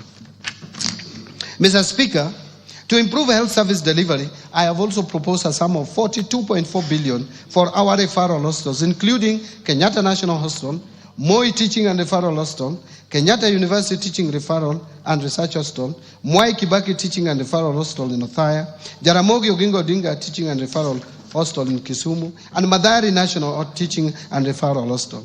Other locations include Kenya shillings 1.3 billion for the construction of Kenyatta National Hospital, Burns and Pediatrics Center. Mr. Speaker, I have also proposed 5.2 billion for Kenya Medical Supplies Agency to recapitalize it, 2.7 billion for the Kenya Medical Research Institute, 500 million for procurement of family planning and reproductive health commodities, and 300 million for procurement of equipment at the National Blood Transfusion Services. Further, to to strengthen the capacity of medical personnel, I have also proposed an allocation of 4.3 billion for medical interns, 3.2 billion for community health promoters, 303 million for training of health personnel, and 8.9 billion for the Kenya Medical Training Centers, KMTCs. On digital superhighway and creative economy, which is the other pillar of the better principle, the government continues to invest in digital superhighway to improve ICT infrastructure and expand internet access nationwide. The creative industry is a significant source of employment, particularly for the youth, and has the potential to address high unemployment rates through promotion of music, theater, graphic design, digital animation, fashion and craft, among others. Mr. Speaker, to support growth in the digital superhighway, I have proposed an allocation of 12.7 billion to fund initiatives in the information, communication and technology sector. Specifically, this proposed allocation includes 2.3 billion shillings for the construction of Kenya Advanced Institute of Science and Technology at Konza Technopolis, 3.7 billion for Kenya Digital Economy Acceleration Project, and 333.2 million for government shared services, 382 million for the digital superhighway, 689 million for the establishment of digital hubs, and 750 million for maintenance and rehabilitation of national optic fiber backbone infrastructure. In order to fast-track the development of the Konza Technopolis city, I have proposed an allocation of 3.1 billion for Konza data center and smart city facilities. The government is also committed to enhance transparency, accountability, and efficiency in public procurement. I have, in this regard, proposed an allocation of 700 million for rolling out the implementation of the electronic government procurement system, what we call EGP or EGP, EG procurement. Other key allocations to critical sectors supporting better include the following: investing in critical infrastructure. Mr. Speaker, the government will continue to invest in transportation networks, including roads, railways, and air travel, to reduce travel time and logistic costs, making markets more accessible and facilitating the movement of goods and people. Towards this end, I have proposed an allocation of 217.3 billion for development of roads across the country. This includes 30 billion to support construction of new roads and bridges, 70.8 billion for rehabilitation of roads, because we have so many long, the length of roads is so long that we have to maintain them and rehabilitate. And 115.6 billion for road maintenance. Actually, this 115 billion is more than the 85 million that we have in the current budget by 30 billion for maintenance of our roads. Mr. Speaker, to expand railway transport and its infrastructure, I have proposed an allocation of 38 billion shillings. I have also proposed an allocation of 450 million for the Kenya ferry ramp in Mombasa, 331 million for Nairobi bus rapid transport project, and 298.7 million for promotion of e-mobility projects. To facilitate movement of goods and people in our inland waters, I have also proposed an additional 110.4 million for acquisition of ferries for Lake Victoria. Mr. Speaker, to scale up production of reliable and affordable energy, I have also proposed an allocation of 62.8 billion to cater for key energy interventions. This includes 31.6 billion for the national grid system, 16.3 billion for rural electrification, 11.6 billion for development of geothermal energy, 2.1 billion for alternative energy technologies, and 743 million for development of nuclear energy. Let me now talk about improving education outcomes. Mr. Speaker, the education sector plays a vital role in economic development by enhancing human capital, driving innovation, and improving productivity. To this end, the government continues to invest in education to raise learning outcomes and ensure equal opportunities for all. Mr. Speaker, I have proposed a total allocation of 702.7 billion to the education sector, which is almost 28% of our entire budget. This will include an allocation of 387.2 billion to the Teacher Service Commission, The allocation for TSC will include 7.2 billion for recruitment of intern teachers and 980 for capacity building of teachers on competence-based education curriculum. Further, I have proposed an allocation of 7 billion for free primary education, 28.9 billion for junior secondary school capitation, and 51.9 billion for free day secondary education. In addition, Mr. Speaker, I have also proposed an allocation of 5.9 billion for administering the national examinations, 3 billion for the school feeding program, and 7.2 billion for the recruitment of intern teachers. I think that one I'd already mentioned, that's a repeat, and 4 billion for the technical, vocational, educational training and entrepreneurship project. Mr. Speaker, to enhance infrastructure development and provide a safe learning environment in our schools, I have proposed an allocation of 1.7 billion for primary and secondary schools infrastructure, and 1.4 billion for construction and equipping of technical training institutes and vocational training centers. In addition, I have proposed 13.3 billion for the Kenya Primary Education Equity in Learning Program, and 2.3 billion for the Kenya Secondary School Quality Improvement Project. Mr. Speaker, other proposed allocations to the education sector include 993 million for research, science, technology and innovation, 41.5 billion to the Higher Education Loans Board for provision of loans to university and TVET students, and this has increased from 35 billion to 41.5 billion for health. Another 16.9 billion for scholarship for university students, and 7.7 billion capitation and scholarship for TVET students. In supporting manufacturing for job creation, Mr. Speaker, to continue promoting local industries, I have proposed an allocation of 18 billion under various implementing ministries, departments and agencies. Out of this, 4.5 billion will support establishment of county integrated agro-industrial parks in various counties. 2.8 billion for supporting access to finance and enterprise recovery, what we call SAFER project. 602 million for a development of Athi River Textile Hub. 705 million for establishment of flagship export processing zones hubs. 504 million for development of special economic zone textile park in Naivasha. And 798 million for Kenya jobs and economic transformation.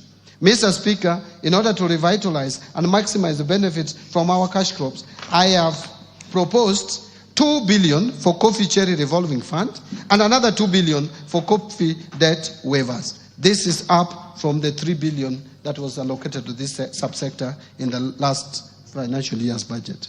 Another 1.5 billion for sugar sector reforms and 120 million for modernization and revitalization of cotton ginneries, and 245 million for horticultural produce compliance enhancement project. Mr. Speaker, to support local production and processing of edible oils, I have proposed an allocation of 300 million for the National Edible Oil Crops Promotion Project.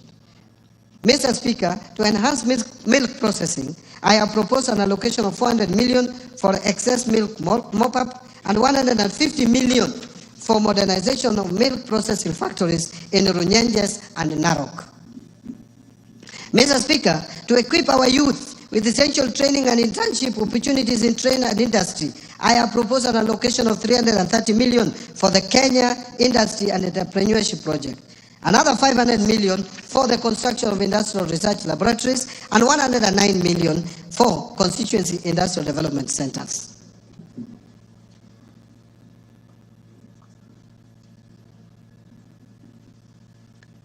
Now let me speak to improving security. Mr. Speaker, a stable and secure environment fosters investment, trade, and overall economic growth. In this regard, I have proposed an allocation of 202.3 billion for defense. Another 125.7 billion for the National Police Service and 51.4 billion for the National Intelligence Service. Another 32.5 billion for internal security and national administration and 38.1 billion for prison services. I have also proposed an additional allocation of 10 billion to cater for leasing of police motor vehicles and 3.6 billion for police modernization program. Mr. Speaker, to combat crime and enhance administration of justice, I have proposed 1.2 billion for construction and modernization of national forensic facilities. Now, let me turn to protecting the vulnerable groups in our society. Mr. Speaker, social protection services are crucial for building more equitable and resilient societies by reducing poverty, inequality, and vulnerability, as well as promoting economic growth and social cohesion. I have in this regard proposed an allocation of 41.4 billion in this budget to protect the vulnerable members of our society and promote affirmative action. This is increasing from 33 billion in the current financial year's budget. Out of this allocation, 25.1 billion will cater for cash transfers to the elderly persons. And again, this has moved from 18 billion, so it has increased by 7 billion. 8.9 billion for cash transfers to orphans and vulnerable children. Again, that's a jump of 1 billion more.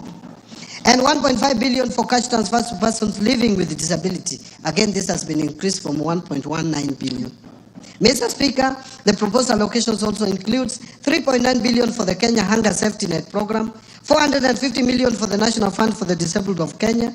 In addition, there is 600 million which will go to the Child Welfare Society of Kenya, 100 million for the Presidential Bursary for Orphans, 180 million for the Street Families Rehabilitation Trust Fund, and 90 million for the National Albinism Support Program, and finally 90 million for the National Autism Support Program. On equity, poverty reduction, women and youth empowerment. Mr. Speaker, unemployment remains one of the most persistent and challenging issues facing the country today. The challenge is not only about job creation, but also bringing the critical gap between education and employment and developing relevant skills for the modern economy. In order to empower the youth and support businesses owned by youth and women and to promote development in the constituencies, I have proposed 105.6 billion for these initiatives. This allocation includes 10 billion, I have proposed 105.6 billion, not million, for these initiatives. This allocation includes 10 billion for the National Youth Service, NYS, 3.6 billion to National Youth Opportunity Towards Advancement, what is famously known as NYOTA, and Kenya shillings 318 million for the Youth Enterprise Development Fund. In addition, I have proposed 990 million for film development services.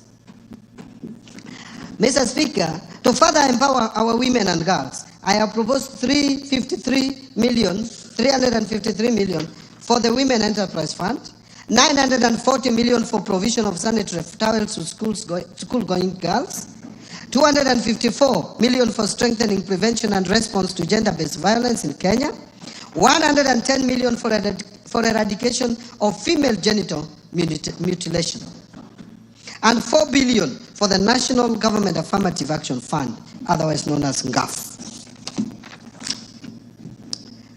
Mr. Speaker, to promote regional equity, reduce poverty, and enhance social development across the country, I have proposed 58.8 billion for the National Government Constituency Development Fund,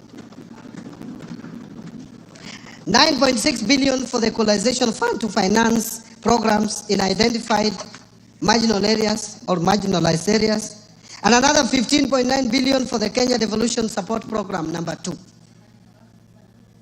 To stimulate tourism growth, sports, culture, recreational and arts, Mr. Speaker, in order to harness national pride, empower our youth and position Kenya as a regional beacon of talent and heritage, I have proposed an allocation of 29.7 billion to support sports, culture and recreation as well as tourism.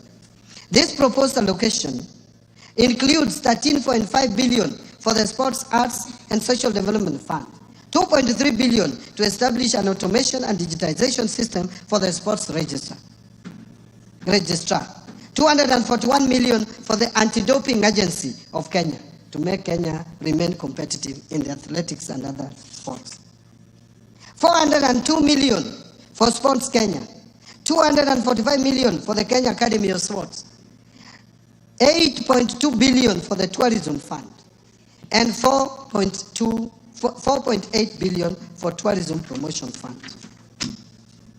On environmental protection, water and natural resources, Mr. Speaker, to safeguard natural ecosystems, ensure sustainable water use, and tackle the impact of climate change, I have proposed an allocation of 10.7 billion for forest resources conservation and management, 1.6 billion for forest research and development, 3.7 billion for environment management and protection, 11.5 billion for the Kenya Financing Locally Led Climate Action Project, which is known as FLOCA, 1.6 billion for meteorological service, and 13.2 billion for wildlife security, conservation and management.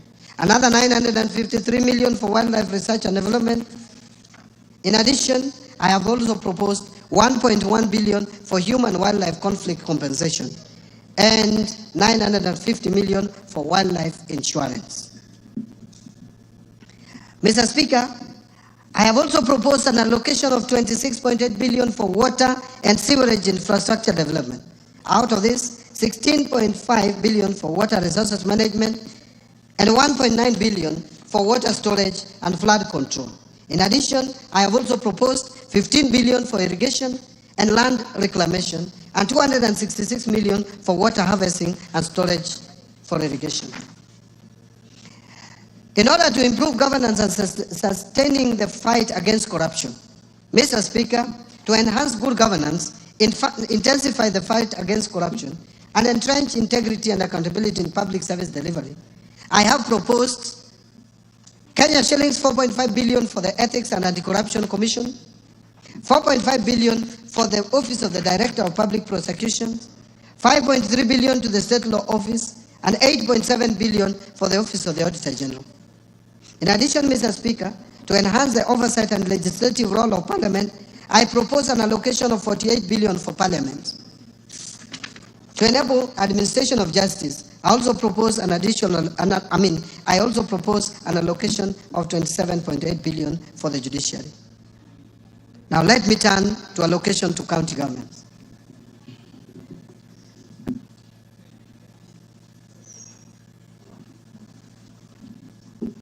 Mr. Speaker, to support devolution, county governments will receive 405.1 billion in the financial year 2025-2026 as an equitable share of revenue raised nationally, an increase of 17.6 billion from Kenya shillings 387.4 billion in financial year 24-25. The 405.1 billion represents 25.8% of the most recently audited revenues for financial year 2020-2021, way higher than the minimum of 15% prescribed in Article 203(2) of the Constitution. In order to ensure food and nutrition security, infrastructure development, improved water and sanitation systems, among others, county governments will receive an additional 69.8 billion as additional allocations. Equalization Fund. Mr. Speaker, to support implementation projects in the marginalized areas, 7.85 billion has been proposed as an allocation to the Equalization Fund in the financial year 2025-2026, and an additional 2.74 billion to settle outstanding arrears owed to the fund. Mr. Speaker, now allow me to speak to measures to enhance county government's own source revenue. Mr. Speaker, the own source revenue policy recommended the development of a national framework legislation to regulate the introduction of taxes, fees, and charges by county governments. Consequently, the National Treasury and other stakeholders developed the County Government Revenue Raising Process Bill, which is currently before Parliament for consideration. Again, I urge the Honourable House to consider the bill and prioritize its enactment.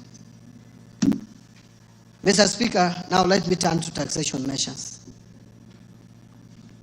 Mr. Speaker, I will now turn to tax policy measures supporting the financial year 2025-2026.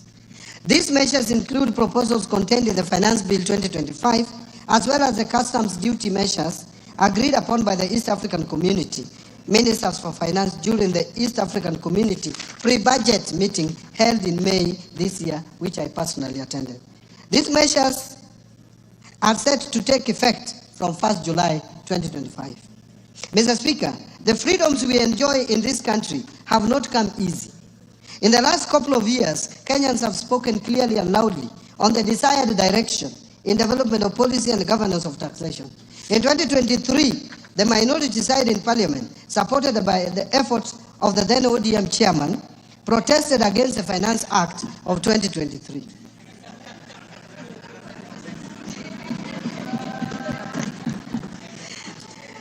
Last year, Mr. Speaker, some provisions in the Finance Bill 2024 triggered protests across the country. These actions in the 2 years regrettably resulted in the loss of lives and destruction of property and adversely impacted economic lives of many. In the remembrance of our fellow Kenyans who lost their most precious lives during these protests, allow me, Mr. Speaker, that we observe a minute of silence in their remembrance. Will you be upstanding?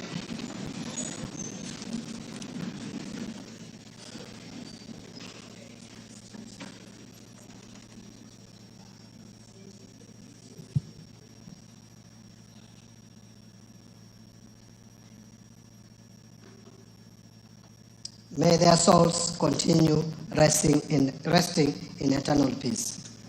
Thank you, honorable members.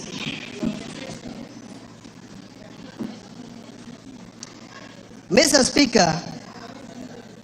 Speaker, no life should be lost and no property should be destroyed again. The message from Kenyans was clear. Since I took office at the National Treasury and Economic Planning, I assured Kenyans that we shall strive to reduce tax burden. In this respect, the Finance Bill of 2025 has neither proposed new taxes nor raised any tax rates. Instead, we have chosen to enhance tax revenue collection through administrative reforms by simplifying and streamlining tax laws to make them clearer and easier to implement, thereby by improving taxpayer compliance. The process also involves rationalization of tax expenditure to enhance equity and fairness. Mr. Speaker, the revenue foregone through tax incentives or tax expenditure has increased significantly, rising from Kenya shillings 393.1 billion, which is equivalent to 2.9% of GDP in 2022, to 510.6 billion, which is equivalent to 3.4% of GDP in 2023. To reverse this trend, the Finance Bill of 2025 proposes reforms to rationalize tax expenditures so as to promote equity, fairness, efficiency, and reduce distortions within the tax system. The proposed reforms are in line with the national tax policy and the medium-term revenue strategy, which this Honorable House passed. So, Mr. Speaker, from the proposed reforms, we expect to raise Kenya shillings 30 billion more as additional revenue. Mr. Speaker, customs measures agreed upon by East African community ministers during the pre-budget meeting are intended to protect our industries and ensure they access raw materials and inputs at affordable prices. The meeting allowed Kenya to import tea packaging materials at a lower duty rate of 10%. In addition, Kenya was granted an extension of duty remission to import wheat at the rate of 10%. These measures will support our wheat and tea farmers. Mr. Speaker, I will begin with the customs measures and later provide highlights on the proposed amendments of tax laws in the Finance Bill of 2025. On customs measures, to meet the local demand of rice, Kenya was allowed to extend the stay of application on the East African Community Common External Tariff and import rice at the rate of 35% or USD 200 per metric ton, whichever is higher, instead of the common external tariff rate of 75% or USD 345 per metric ton. Mindful of wheat farmers in Kenya, East African community ministers agreed on duty remission of wheat at a rate of 10% instead of the common external tariff rate of 35%, provided the millers who intend to import wheat under the duty remission must first purchase locally produced wheat. Mr. Speaker, to promote local assembly of telecommunication equipment, Kenya was granted an extension of duty remission on inputs for assembly of telecommunication devices, including mobile phones, laptops, and tablets. Mr. Speaker, in order to reduce the production cost of animal feeds, Kenya requested for an extension to import inputs for production of animal feeds duty-free under the East African East African Community Duty Remission Scheme, which was granted. We urge the producers of animal feeds to apply for the remission. Mr. Speaker, the leather sector is one of the priority value chains under BETA. To support local producers of leather and leather products, Kenya was allowed to extend the stay of application on the common external tariff rate and apply import duty rate of 35% on leather products.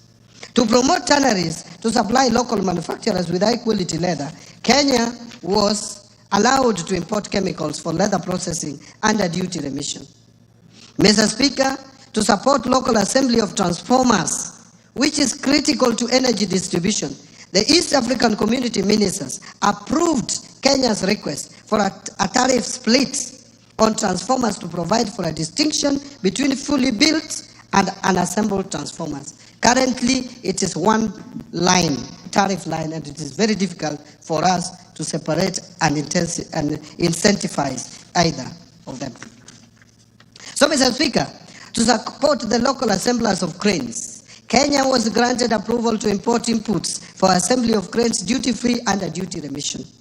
Mr. Speaker, last year Kenya was granted a stay of application on the East African East African Community Common External Tariff to apply a higher duty rate ranging from 25 to 35% on certain types of paper used in manufacturing packaging materials.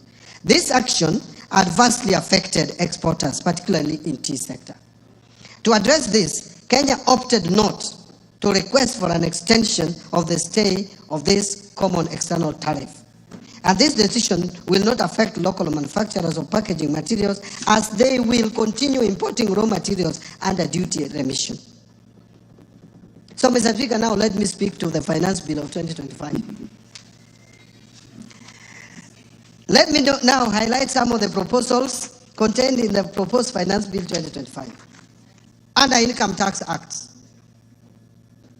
Mr. Speaker, to enable faster recovery of investment by businesses on loose items such as utensils, linen, and industrial tools, the bill proposes to amend the Income Tax Act to allow for a full cost deduction of these items in the first year of purchase, as opposed to the current 3 years. This will improve cash flows of the relevant businesses. Mr. Speaker, we have noted increased tax disputes arising from audits carried on cross-border transactions. These disputes could have been avoided if the multinational companies had advanced pricing agreements with the commissioner at KRA. To address this gap, the bill is proposes to amend the Income Tax Act to empower the commissioner to enter into advanced pricing agreements with multinational companies.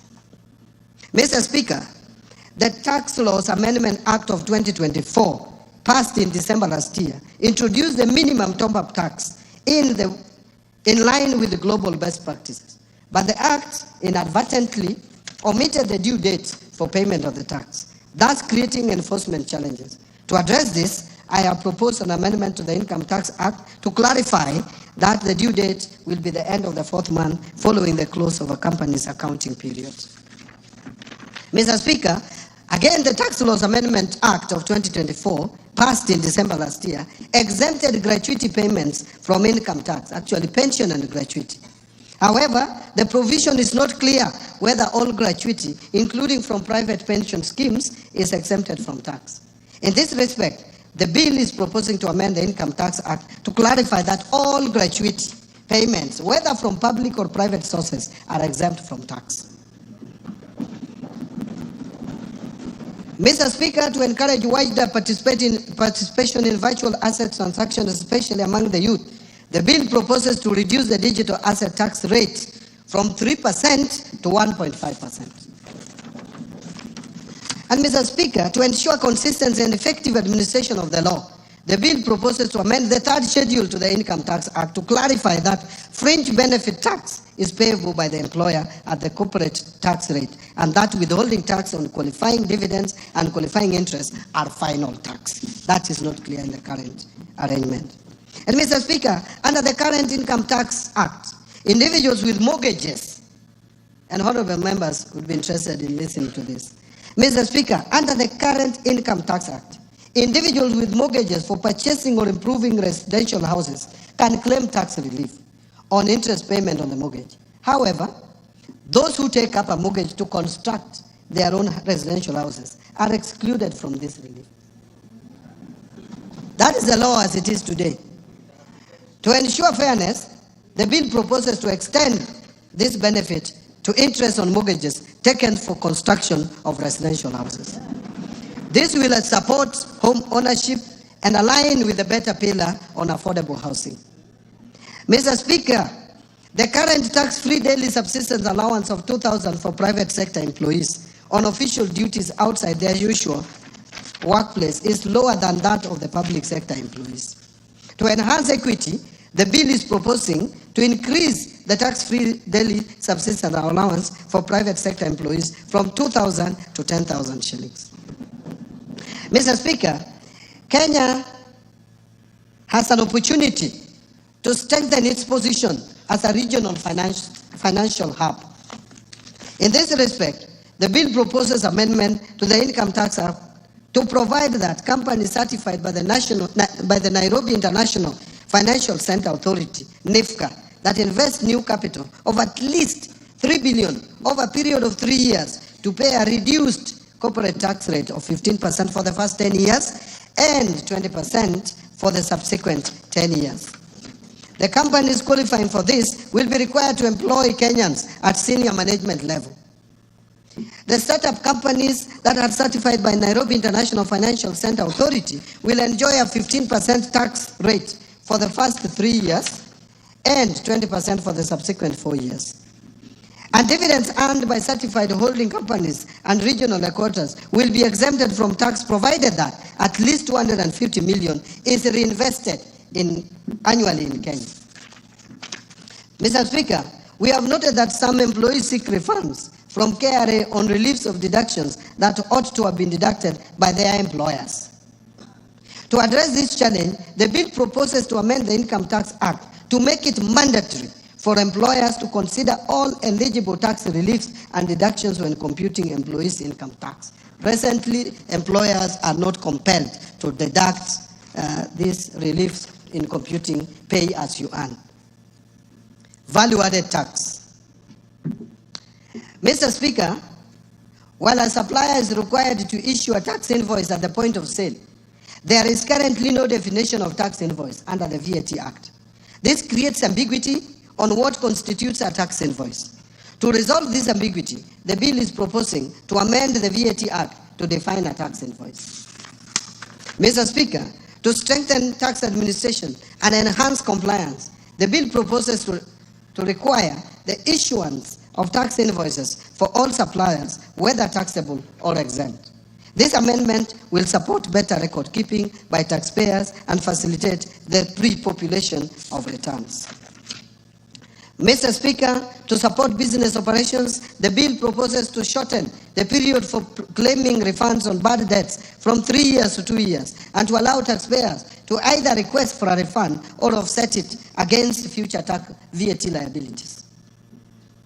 Mr. Speaker, again, entities in special economic zones currently benefit from VAT exemptions and zero rating, but there is no provision to recover tax when these benefits are misused or abused. To safeguard revenue and promote accountability, the bill proposes to recover VAT where exempted or zero-rated goods or services are used for purposes other than those intended. Mr. Speaker, to prevent leakages or revenue leakages, strengthen tax administration, and promote equity across sectors, the bill proposes to move some zero-rated goods and services that are consumed locally to exempt status. Further, Mr. Speaker, some of the goods exempted from VAT have multiple uses, making it difficult to effectively monitor whether they are finally used for the intended purpose. In this respect, the bill proposes to amend the VAT Act to remove such exemptions. Under excise duty, Mr. Speaker, to minimize tax disputes relating to classification of locally produced accessible goods, the bill proposes an amendment to the Excise Duty Act to clarify that the East African Community Common External Tariff and its classification rules shall apply to all accessible goods, both imported and locally manufactured. Mr. Speaker, to streamline the processing of application for license to manufacture accessible goods by the Commissioner. The bill proposes to amend the Excise Duty Act to require the Commissioner to provide feedback on the application within 14 working days from the date of receipt of all valid documents. Mr. Speaker, the Excise Duty Act provides for taxation of alcoholic beverages based on pure alcoholic content, which increased cost for producers using spirits over 90% alcohol content as raw materials from 356 shillings to about 1,000 shillings per litre. Since undenatured extra neutral alcohol is a key input in the manufacturing of spirituous beverages, the bill proposes to amend the Excise Duty Act to provide an excise duty rate of 500 shillings per litre for undenatured extra neutral alcohol above 90% strength supplied to licensed spirituous beverage manufacturers. Mr. Speaker, to promote equity and fairness in taxation of accessible services offered through the internet or electronic network, the bill proposes to amend the Excise Duty Act to bring non-resident persons without a physical presence in Kenya into the tax net when they supply accessible services through these mediums. Mr. Speaker, to avoid double taxation of fees charged by digital lenders, the bill proposes to amend the definition of digital lender under the Excise Duty Act to exclude entities licensed under the Banking Act, the Cooperative Societies Act, and the Microfinance Act. Honorable members, to enhance clarity and consistency in the administration of excise duty legislation, the bill is proposing to amend the Excise Duty Act to clarify that imported plastic products, including plates, self-adhesive plastics, and printed polymers, will be subjected to excise duty at 25% of the excise value, or 200 per kilogram, whichever is higher. Now let me speak to miscellaneous fees and levies.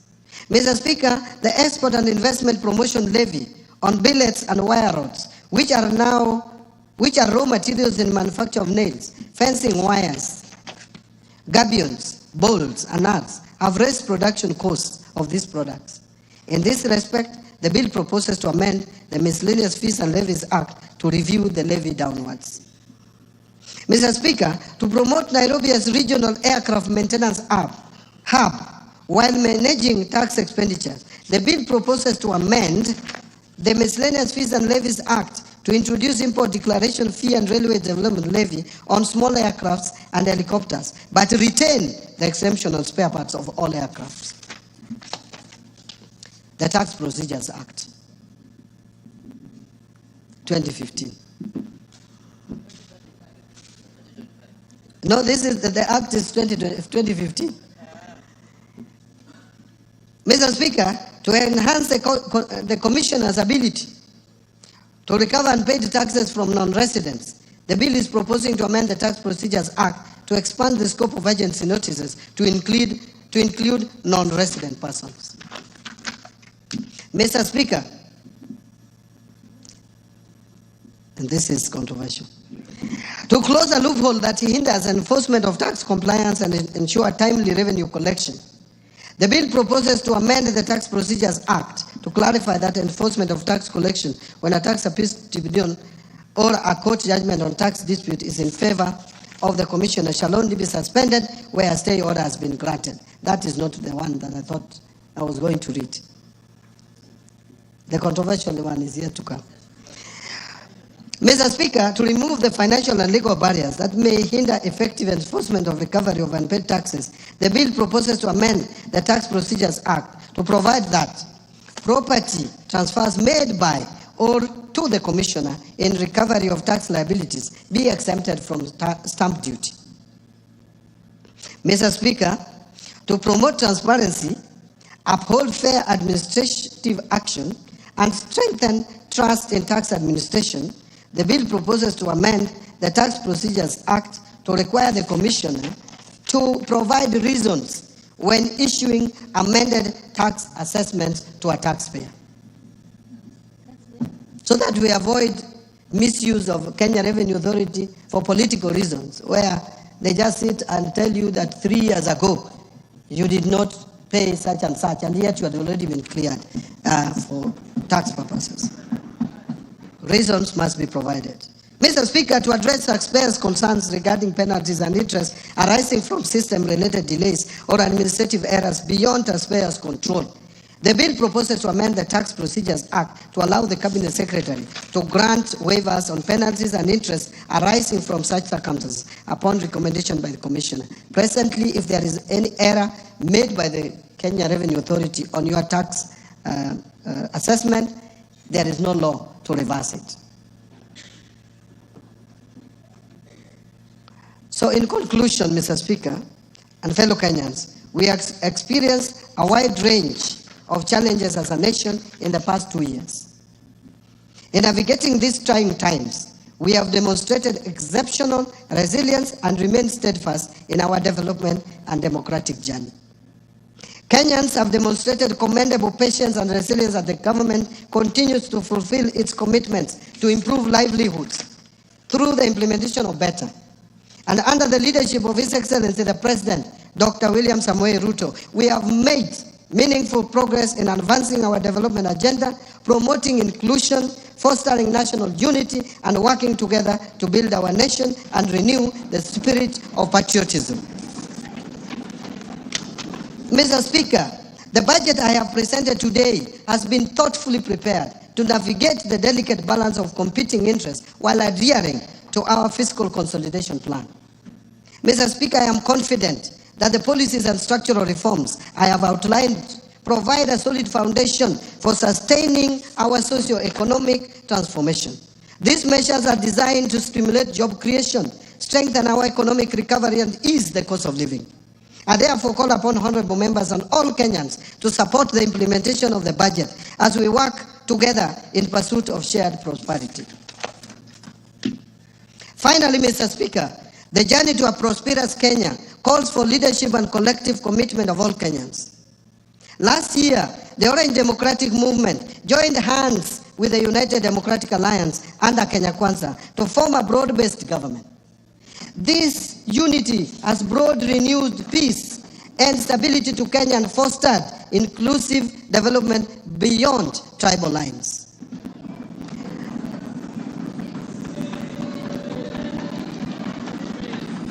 I wish.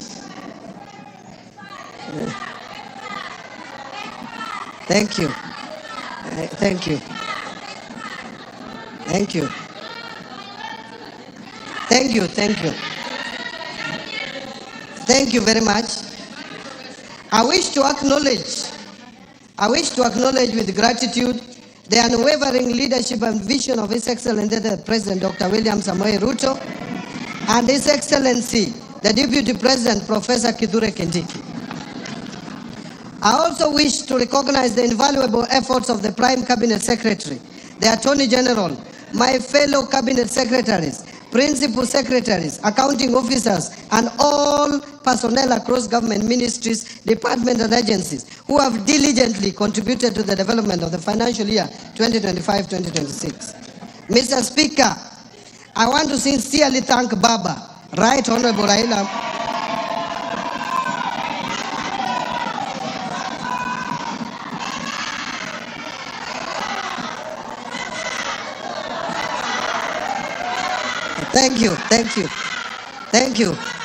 Thank you, honorable members. Honorable members, Mr. Speaker, I sincerely thank Baba, Right Honorable Prime Minister Raila Amolo Odinga, and the entire Orange Democratic Movement fraternity for their invaluable mentorship as well as trusting me with party leadership positions in my political journey. But Mr. Speaker, I will not forget that I served the people of Suba South constituency as their elected representative for a period of 15 years and a further 2 years as nominated member of parliament before my appointment to the cabinet. I truly appreciate the people of Suba South constituency for the opportunity they gave me to serve them, and I will remain forever grateful. In addition, I served in the leadership of parliament as a minority leader, and equally, I appreciate the support accorded to me by this House and its leadership during my tenure. My sincere appreciation goes first to you, Honorable Speaker of the National Assembly,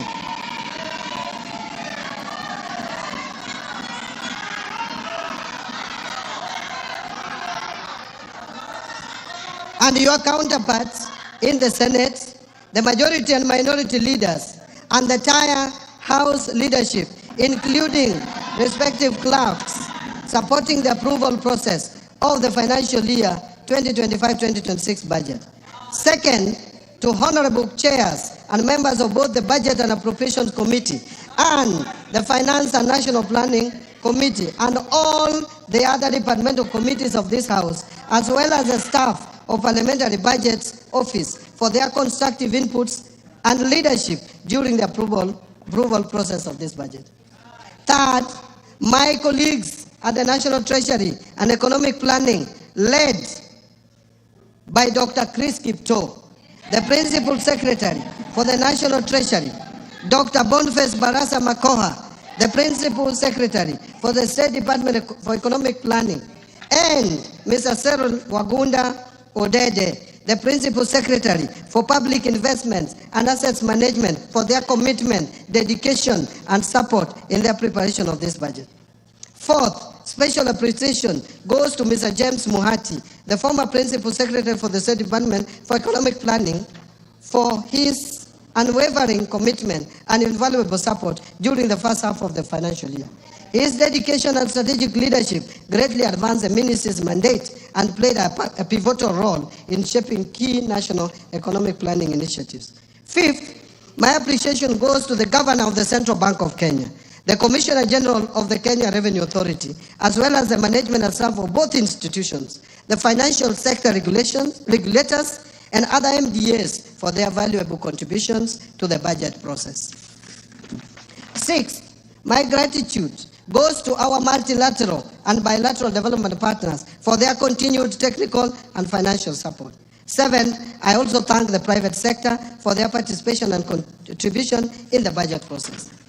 And eight, I wish to appreciate the media and non-state actors for their active engagement and participation in the financial year 2025-2026 budget.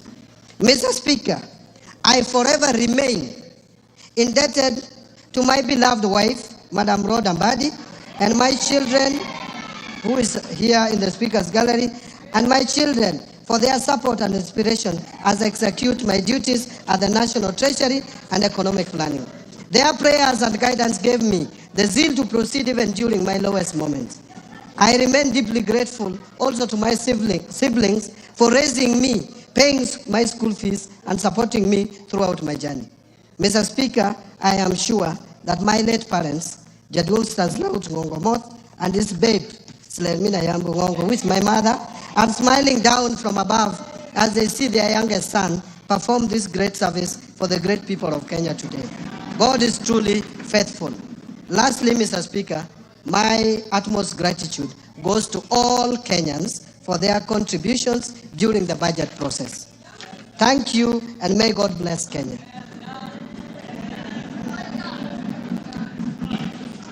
Mr. Speaker, before I resume my seat, you will recall that I have already submitted to this House the budget estimates and the Finance Bill 2025, together with the accompanying documents as required by the Public Finance Management Act 2012. Today, I further submit the following documents for this August House and request that you graciously receive them. 1, budget statement for the financial year 2025-26. 2, the 2025 budget policy statement. 3, estimates of revenue, grants and loans for the financial year 2025-2026. 4, financial statements for the financial year 2025-26. 5, medium-term debt management strategy 2025. 6, budget highlights, the Mwananchi guide for the financial year 2025-26. And finally, statistical annex to the budget statement for the financial year 2025-2026. Thank you, Honorable Speaker. Thank you, honorable members.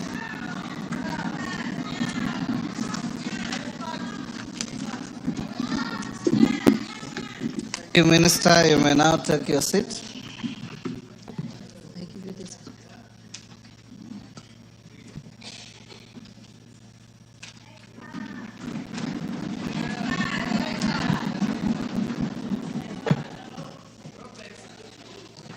Thank you, CS, for just above 2 hours well spent in presenting your first budget highlights to this House. Honorable members, I wish to thank the Cabinet Secretary for the National Treasury and Economic Planning for ably making a public pronouncement of the budget policy highlights and the revenue-raising measures for the national government for the financial year 2025-2026 and the medium term. I confirm that in conformity with the provisions of Section 39 and 39A of the Public Finance Management Act, Cap 412A, and the Standing Order 244C, the Cabinet Secretary had already submitted to the National Assembly the relevant legislative proposals necessary to actualize the revenue-raising measures to finance the 2025-2026 budget. This has since culminated in the Finance Bill 2025, which is under consideration by this House. Honorable members, it is my pleasure to invite all members, the Cabinet Secretary for the National Treasury and Economic Planning, other Cabinet Secretaries, and all invited guests to a reception at the Parliamentary Courtyard.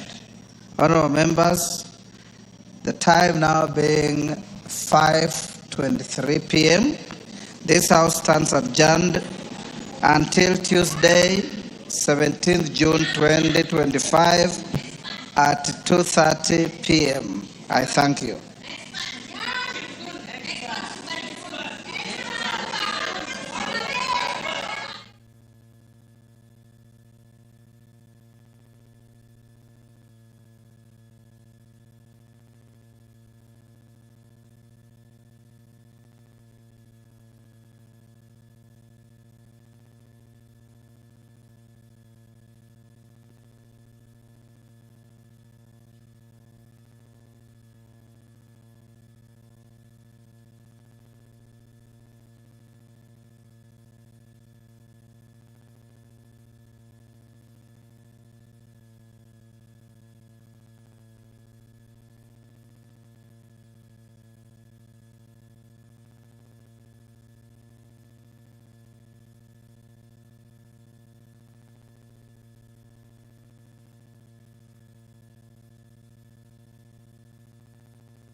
That marks the climax of the budget highlights for the year 2025-2026 financial year, delivered by the Cabinet Secretary for the National Treasury, Honorable John Badi, highlighting a number of issues and a number of sectors that the government is keen on.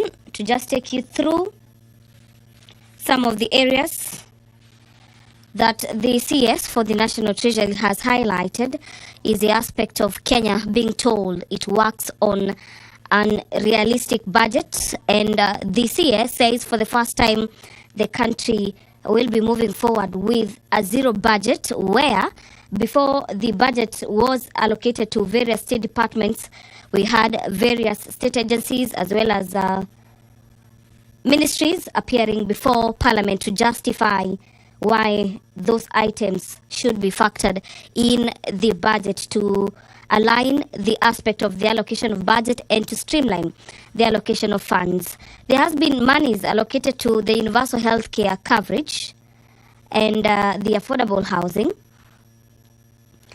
And in a nutshell, the CS for the National Treasury says the government is committed to delivering a stable interest rate country where the interest rates are not staggering over and above to improve the economies of the business sector. Among the issues that the CS has highlighted that are set to streamline the business industry is the streamlining of the public procurement reforms. And rolling out of these public procurement reforms is by ensuring that the e-procurement system is up and running by July of this year. The public sector wage bill is also set to be reduced, with the priority being on development. On the issue of pending bills, 229 billion shillings have been recommended for settlements. This is pending cabinet approval. So that is some of the issues highlighted in this coming year, financial year. And so kindly allow me to hand over back to the Broadcasting House for more analysis on these budget estimates for the financial year 2025-2026. On behalf of the team that made this broadcast possible, allow me to thank you for watching and continue following us courtesy of our live platforms.